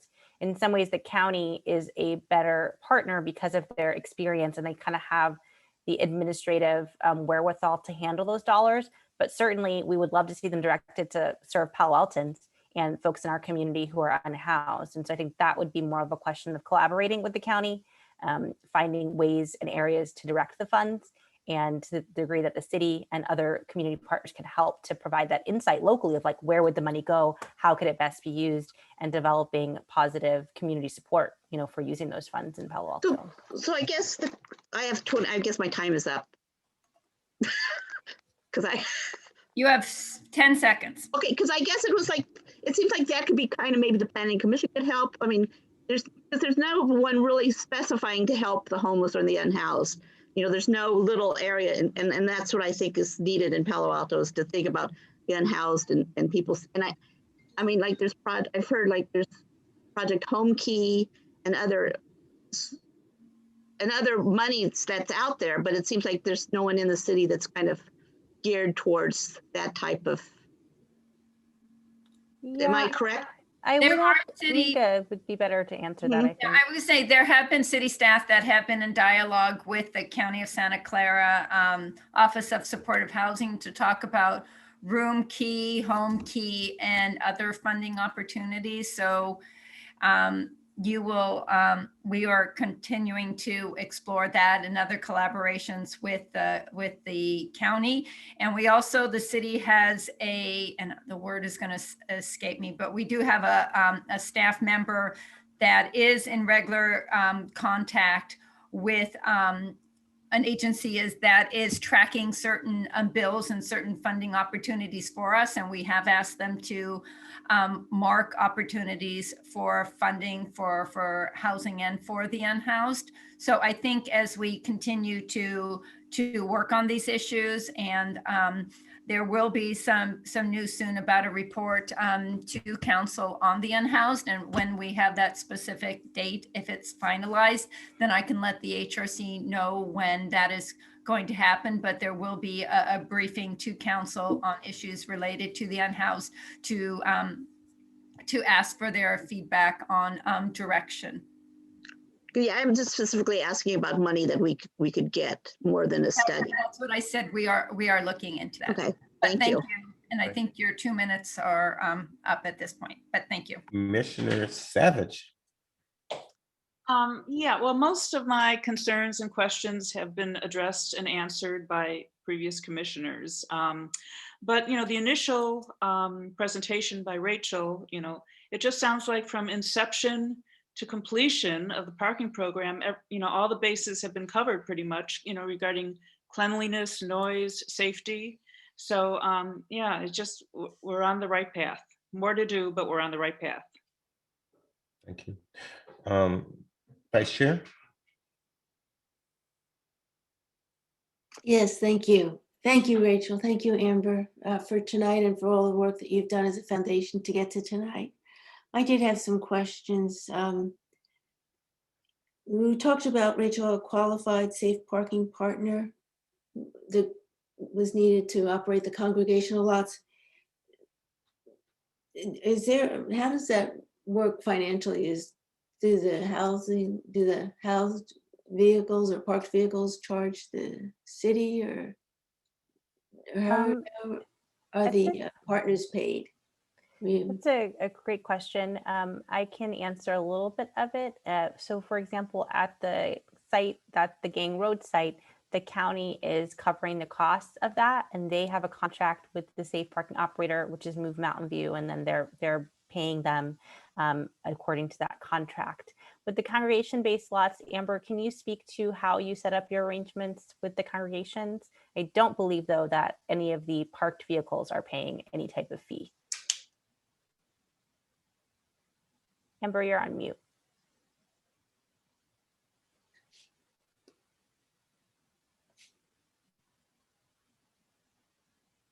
Minka, are you maybe able to unmute Amber? I am trying. It says ask to unmute. There we go. There we go. Oh, there it is. Sorry about that. Good to have you back. The congregation lots are funded through county as well. The congregation lots have really a very small amount of overhead, which is if the congregation have bathrooms and are willing to have our families use the bathrooms, then we go ahead and do so. And the congregations is the one that will help keep it clean and make sure that it has the toilet paper and all the supplies. When it's the porta potties, then we are the ones as an organization that rent those porta potties on a monthly basis, make sure that the cleaning is part of the rental agreement, and as well as the sink and whatever else that is needed to supply so that the parking lot will stay clean. County funds us. We as a nonprofit do get funding from various donors that can offset some of our costs as an organization. Right now, I would say the main focus, the main organization or entity that is really focused on this safe parking and within the congregations as well as a 24-hour city lots is the county. The county is very invested in the success of this program.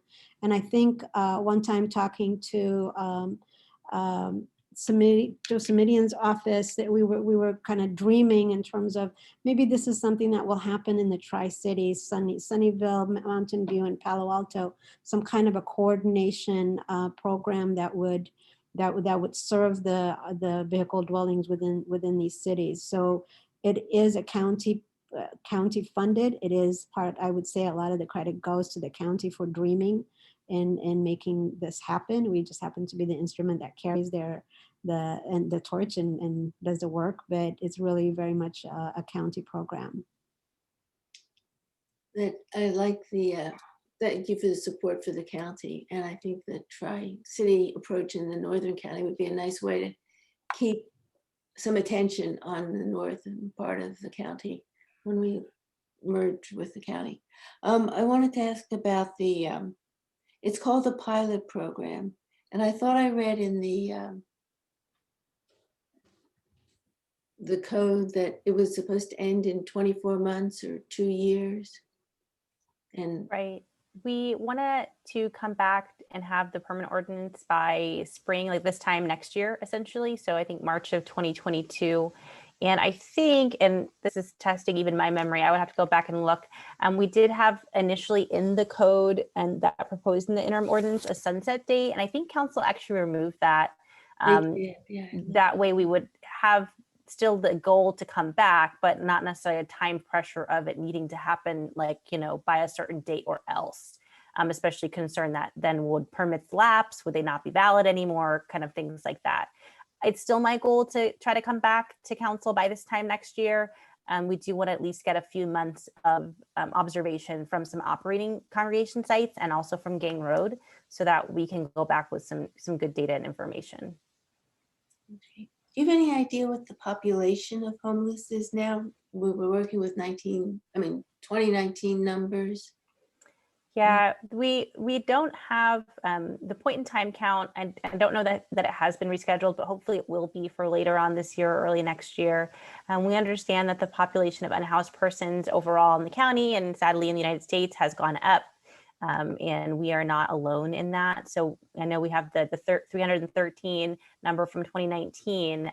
We know it's more than that. I can't say how much more, unfortunately.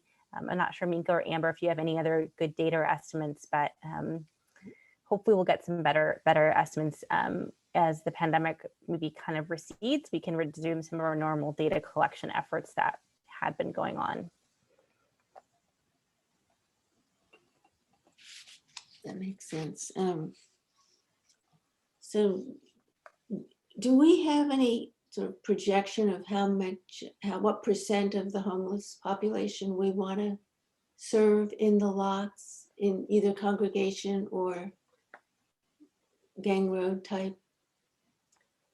I am not aware of any targets that have been developed. So I don't even have one myself. And I'm thinking about, like, that's a great question. I'm not sure that we have as a city any identified target or goal for the number of folks we would like to serve or proportion of unhoused folks we'd like to serve through these programs. Well, I asked only because, I'll explain why I asked, and that was because I think I'm looking for an overall strategy to serve the homeless. And I think the safe parking program is a really important part of that.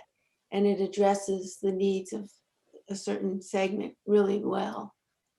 And I was just curious what that percent was and how many congregation lots or how many city lots we need to serve that. And I was trying to put the puzzle together. Yeah, Minka had a response to that. Minka, did you? No, I was just saying that the vice chair's time is up, but I think that was one of the aims of staff in our report to council on the unhoused is to have them help with, overall strategy. There are many staff members working diligently with the unhoused, from Rachel in planning, from PD officers that have regular daily contact with folks, from human services, from our public works department, but to present all that we're doing to them to enter into a dialogue with the council. That is our hope. If I may, Vice Chair, I would also encourage the HRC members to take a look at the Santa Clara County Plan to End Homelessness. It's really a fantastic document. I'm so impressed. You think homelessness is a very challenging issue. They've made it a really wonderful, compelling, I would say 20-page report, very easy to read, really informative.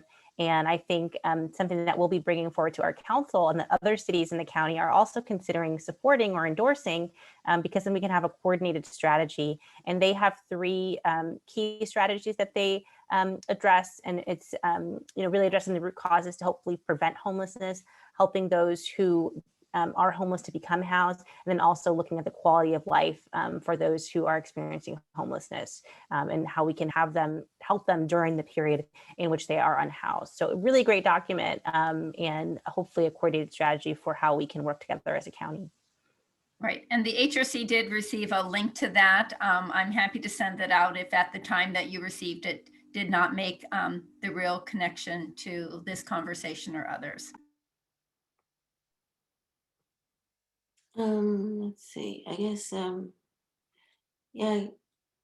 I think we had time, Vice Chair. Your time was up, Vice Chair. Okay, I'm sorry. thank you. No, that was brilliant. Thank you. So thank you, Amber.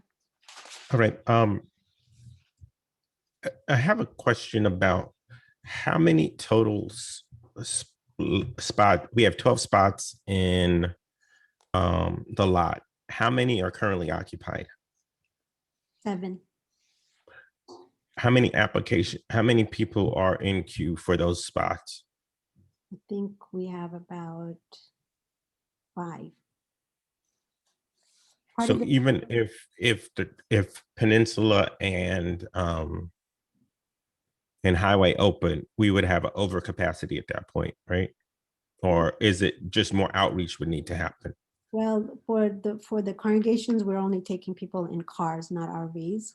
So I don't have a count as far as the cars, and I don't think we have done Okay, any. 2 different audiences. Yeah, Okay. I don't think we've done any outreach for Palo Alto car dwellers yet. We wanted to see the first permit go through first. And once we do that, then what we'll do is we will take applications and we will create a waiting list. I think we would have more on the waiting list for Palo Alto RVs for the Ginge Road, but we do have people that need to get their RVs maintained or fixed. They may be lacking registration, insurance, those kinds of things kind of hold people back from applying at this point. Thank you. Okay, so this is just a random question. Stanford is the 4th largest United States university by total land size. And we have a whole bunch of people that are parked right in front of El Camino. Has the city or anybody talked to them about using any of their land or parking lots for possible safe parking? So we've been collaborating with Stanford on some of the outreach efforts that have been recently made to vehicle dwellers who are living right near their campus. And that's been some good effort with local partners. So really happy to be at the table with them and others, Move Mountain View's there, also the school district. I mean, really, it's a great example of folks coming together. That's the Friday call, right? Yes, yes. Okay. So that specific request to say, let's have this program hasn't been made. I know, and not that it can be complicated and it can be simple, right? A complicated part would be that, Stanford land is in the county. And so the city is at a role of working collaboratively with the university with that type of request. We don't have land use authority over their land for, saying you can and cannot do things like this, except for the research park or other lands that are in Palo Alto, the shopping center, et cetera. Those lands, we would have authority, and those lands right now, they would not be allowed to operate such a program. And so that would be one area, would be developing the private parking lot program so that private parking lots in Palo Alto could do this and could have that opportunity. And then for lands that are in the county, if those were the parking lots that were better suited for that type of use, I don't know that they would have any restrictions from the county level, but then it would really be the university. So I think it's a conversation that needs to take place. And I think we're warming up to it would be my positive way of thinking about it. And certainly something that hopefully they could be a partner in helping to serve the unhoused community with us. All right, perfect. I am done with my questions. I know we've had the public wait patiently for this discussion. So I'm going to ask staff to have the public do their comments now. Each person from the public has 2 minutes, as the commissioners have 2 minutes. So please go. Okay. Our first speaker is Aram James, to be followed by Rebecca Eisenberg and then Emily Lacroix. So Aram, go ahead. You have 2 minutes. So Martin Luther King in his letters from the Birmingham jail said an unjust law is no law at all. The police have absolute discretion not to enforce the warnings. It's just absolute nonsense that they don't have. They get to pick and choose whatever laws they want to apply. So give me a break on that one. Secondly, I want to give Rachel Turner a lot of credit. She's had to put up with me. I'm the self-appointed public defender of the city of Palo Alto. Nobody knows that, but I just announced it. And I'm always announcing, I'm always looking to look at the credibility of government programs and raise a reasonable doubt, just like I did for clients. She spent a half an hour with me on the phone on March 4th, and I treated her like any other judge. You know, that's just the way I am when I was representing clients. But in addition, I have a letter from March 9th that I sent her. I'm just going to give you a couple of things. I said, I look forward to the day the Palo Alto finally approves the first faith-based state parking program. Congratulations, we started in 2011. I want to give you and Amber big time credit for that. Secondly, I'm glad that fact came out that Gins Road, there's no money from Palo Alto going into that except the free land. And I started to ask public records requests on this, and it sounds like all of a sudden, Ms. Turner's answers seem to answer in more detail, and I appreciate that because I put in a public records request in conjunction with the letter. Get the Santa Barbara National Manual. Mika, maybe you can purchase that. It has guidelines on how to have safe parking programs. If we had an emergency declaration and people like Marissa, whatever her name is, that owns the former mortuary, why not let those people do those? We are in a state of emergency. Anywhere else they would declare it except in this gated community that I call us the stingiest city in the world. But anyway, I want to congratulate both of you for what you've done to move this forward. And I'm going to keep being the prosecutor or raising reasonable doubts about government corruption and BS. Thank you. Thank you, Aram. The next speaker is Rebecca Eisenberg, to be followed by Emily Lacroix and then Kevin Ma. Rebecca, go ahead, please. You have 2 minutes.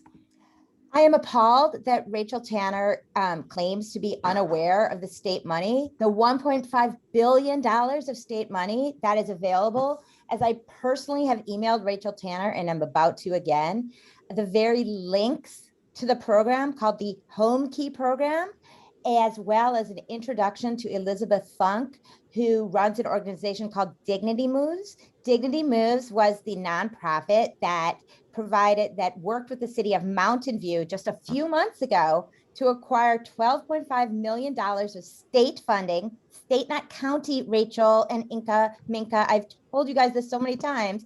And with that state money, Mountain View acquired a parcel of land, which we in Palo Alto don't even need to do, and placed temporary and very lovely homeless shelters down to house every single one of Mountain View's unhoused population with a zero expenditure of money, zero.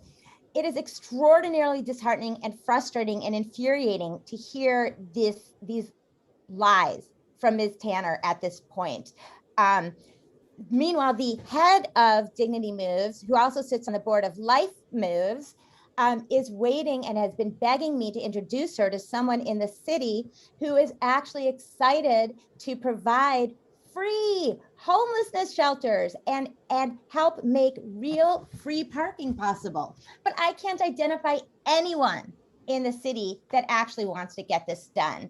So Rachel, I would like you to commit to learn about this free money, commit to applying for it, and volunteer to be that contact who cares about this large and growing population. Last thing, 2 minutes is not long enough. We don't need a parcel of land. We have the 6th floor garage. On my Thank you Twitter so and much, Facebook, I Mrs. posted information Eisenberg. about Thank that. you so much. Thank you. Thank you. Thank you so much. I would just like to add something to the record. Ms. Tanner in her comments says funding was not her area of expertise. And then Ms. Minka also said that there are people in the city that are working on funding. So I just would like the record to show that so that as we make statements about people, we make sure we make them accurately. Thank you. Next. Okay, we have Emily Lacroix to be followed by Kevin Ma. Emily, go ahead. You have 2 minutes, please. Hi, can you all hear me okay? We can. Go ahead, please. Okay, great. Hi, my name is Emily Lacroix, and I'm a renter in the Evergreen Park neighborhood in Palo Alto. I want to thank Amber and Rachel for their presentations today. In theory, the safe parking programs sound really wonderful, and I'm hopeful that these programs can continue to thrive and grow in our city. I would like to advocate for the expansion of safe parking programs within our city, as well as express my dismay at the recent tow warnings issued by the Palo Alto Police Department. As we discussed at the top of the meeting, the Palo Alto Police Department has repeatedly inflicted violence, particularly on people of color in our community. The recent tow warnings meant to intimidate our neighbors living in RVs are just another iteration of this violence and inhumanity. If the city of Palo Alto truly cared about public health and safety, they would not be issuing the equivalent of eviction notices during a pandemic. The issue of houselessness should be met with empathy, compassion, and access to social services, not an armed militant police force. I urge the Human Relations Commission to take a stronger stance on the brutality of policing in our city by advocating for a reduced police budget and a civilianized traffic and parking enforcement, as well as health and community outreach teams. Civilianized traffic and social service teams would be less intimidating than police officers in connecting residents to services like safe parking. Furthermore, a civilianization of the traffic and parking could save the city money, and perhaps some of this money could be diverted to supporting safe parking programs. I'm hopeful that the safe parking programs would be a solid step towards solving houselessness in Palo Alto rather than trying to displace our neighbors. So in summary, I urge the Commission to support and advocate for the expansion and city funding of safe parking programs. And please rethink how police officers are interacting with our neighbors dwelling in RVs and cars. Thank you. Thank you, Emily. Our last speaker is Kevin Ma. Kevin, you have 2 minutes. Go ahead, please. Thank you, commissioners. Evening, my name is Kevin Ma, and I'm a renter in the Ventura neighborhood. I'd like to thank city staff and Move Mountain View for their tireless work to ensure that safe parking program gets off the ground in Palo Alto. Yes, I agree that 16 parking spaces after about a year is a feat in that it has gone off the ground. Unfortunately, due to the recent uptick in tow warnings, as of weekly as reported started since January, there seems to be a disconnect in how the city is addressing its RV population. On the one hand, opening these spots for the first time with the conjunction with the county, but on the other time, issuing functionally get out of here kind of sign.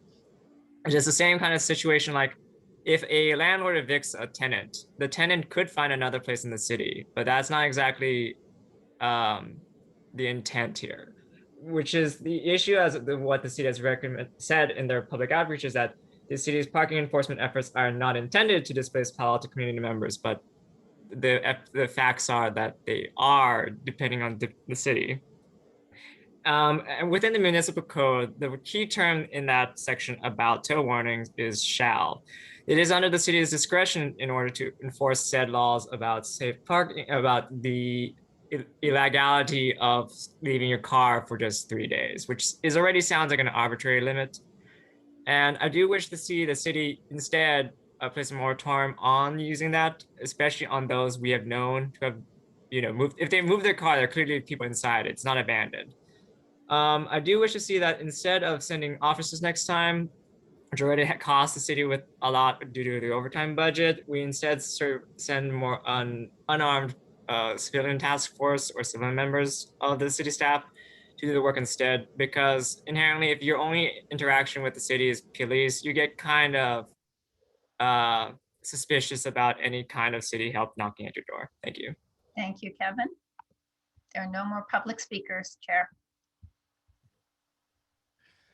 I think this has been quite productive. I know Commissioner Regehr and Commissioner Stinger were not complete with their questions on the last set. So if they have any follow-up questions, we are open for those at this time.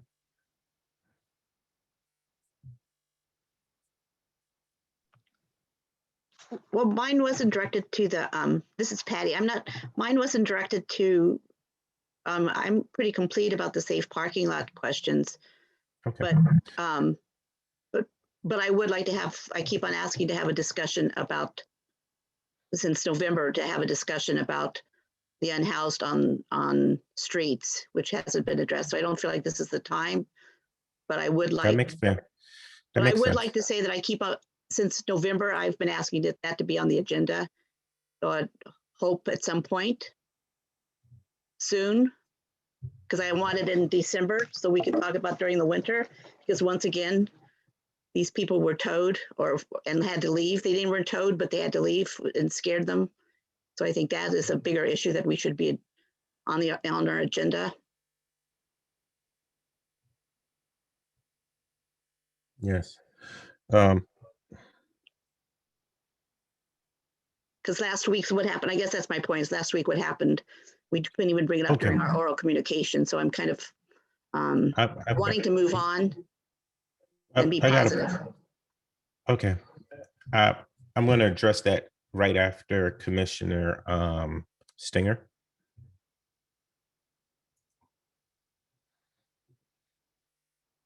Commissioner Stinger, do you have any other questions? And then Commissioner Zetiria.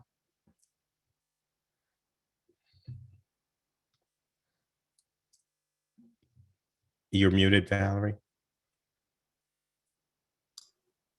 Thank you. I'm so sorry. I did have a couple of questions.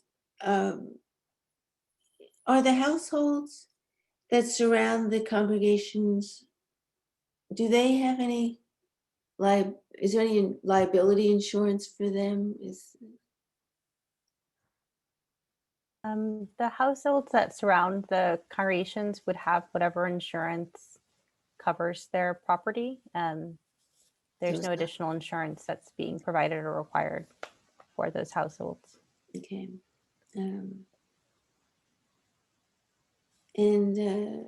the rest of my questions dealt with the county program, and I'm really enthused about collaborations that would help the county take more responsibility. They are staffed for this.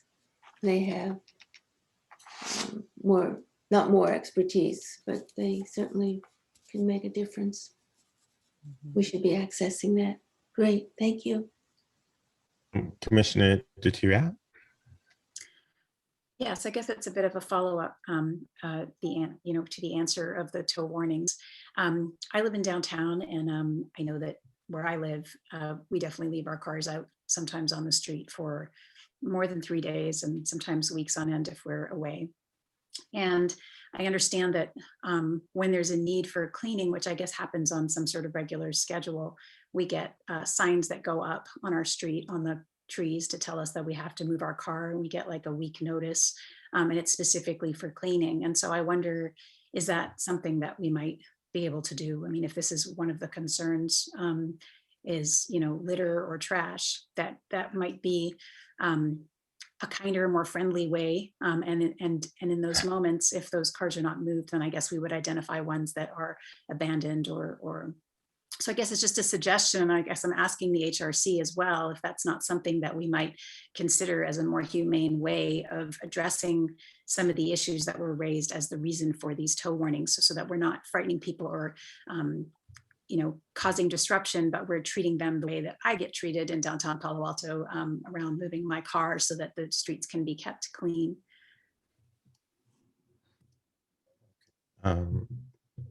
Ms. Tanner, do you have any response or?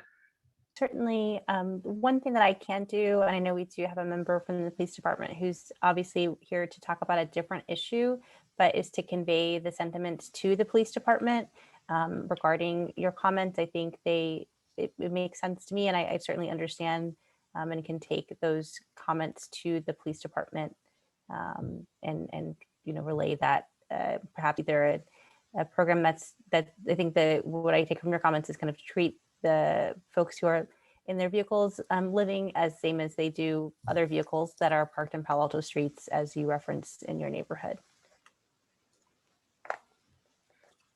All right.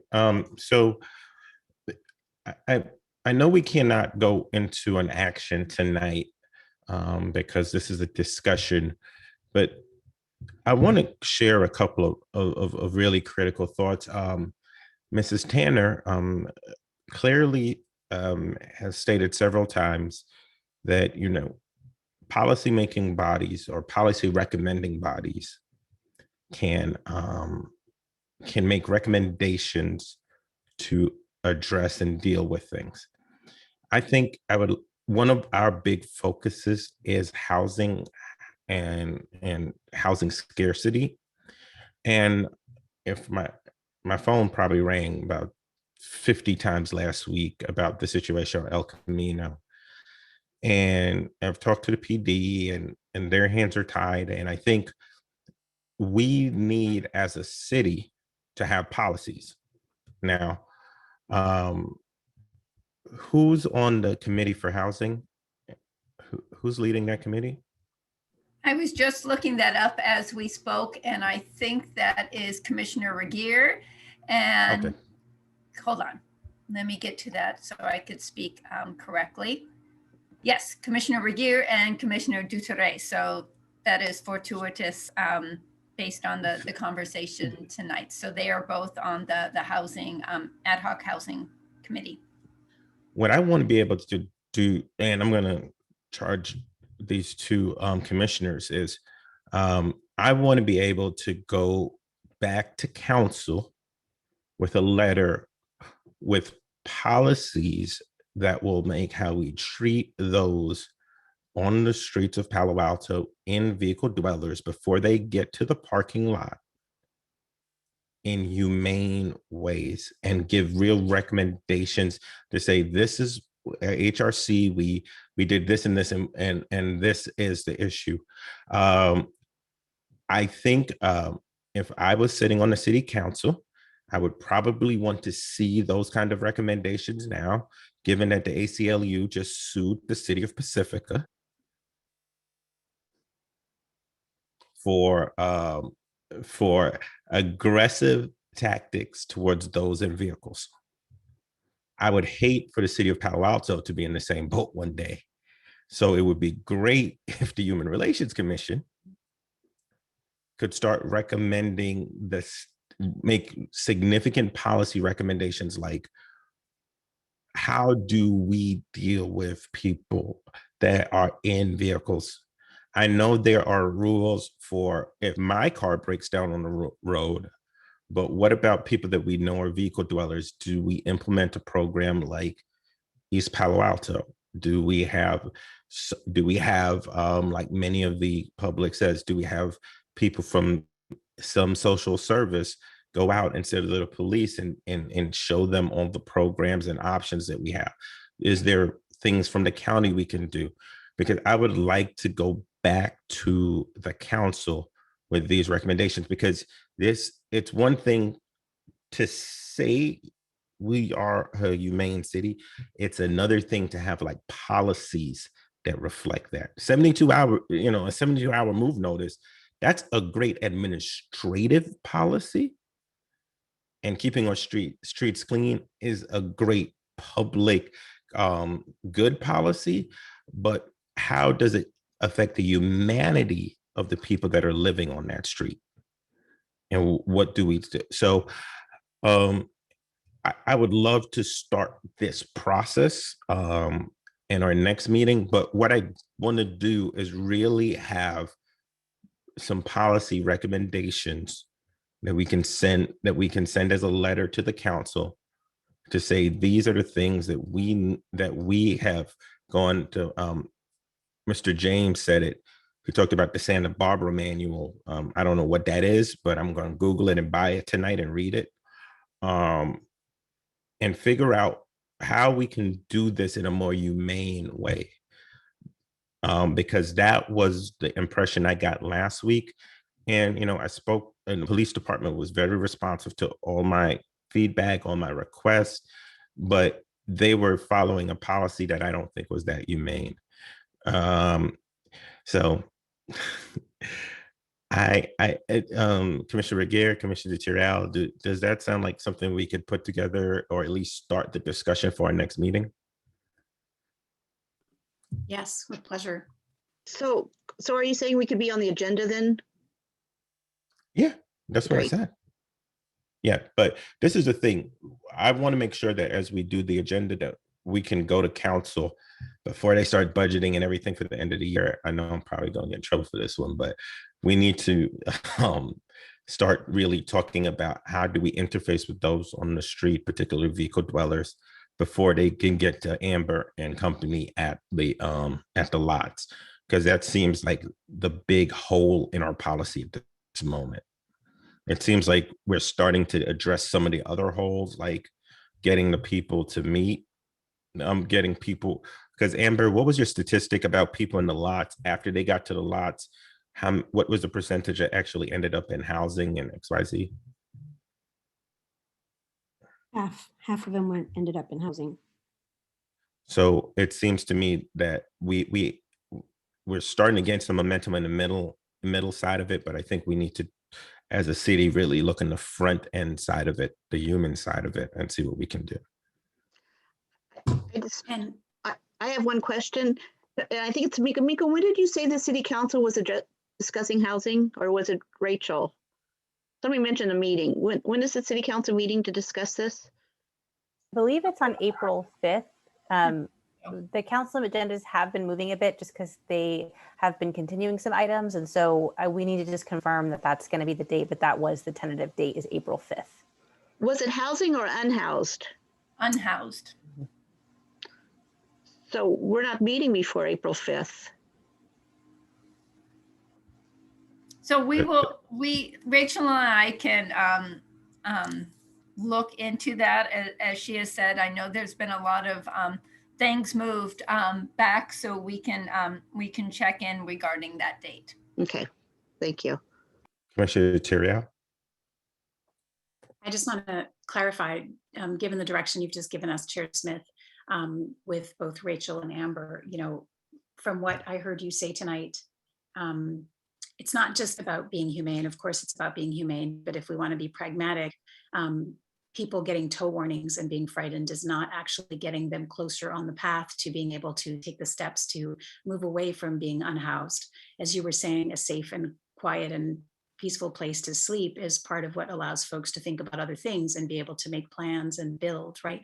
And so if we're looking at this even just in a pragmatic way, certainly humane would be nice too, but just in a pragmatic way, we're not making the situation better. We're actually making folks more fragile and more vulnerable to going in the other direction, which you have pointed out is quite a fragile situation where folks can end up in the street.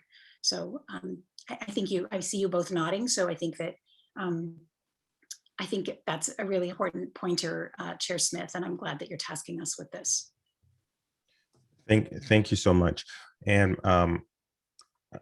do we have any other comments from commissioners, staff, or speakers?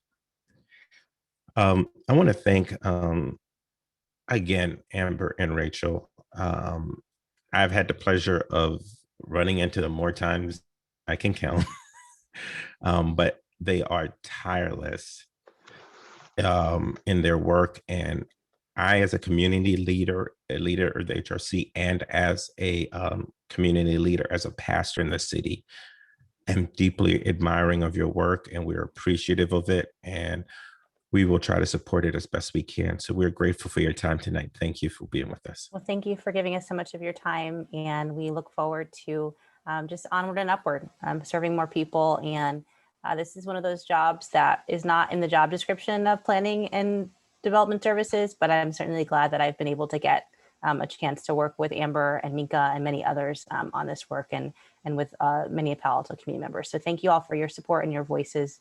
And hopefully we will see each other in person at some point this year at some of these events, yes, helping our unhoused folks. Thank you.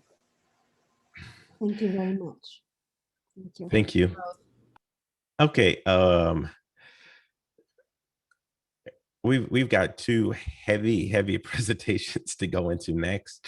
So I'm going to ask, do we want to do a quick 5-minute break so everybody can just stand up, stretch your legs, get some water, and then we will come back and we will have some special guests and the PD.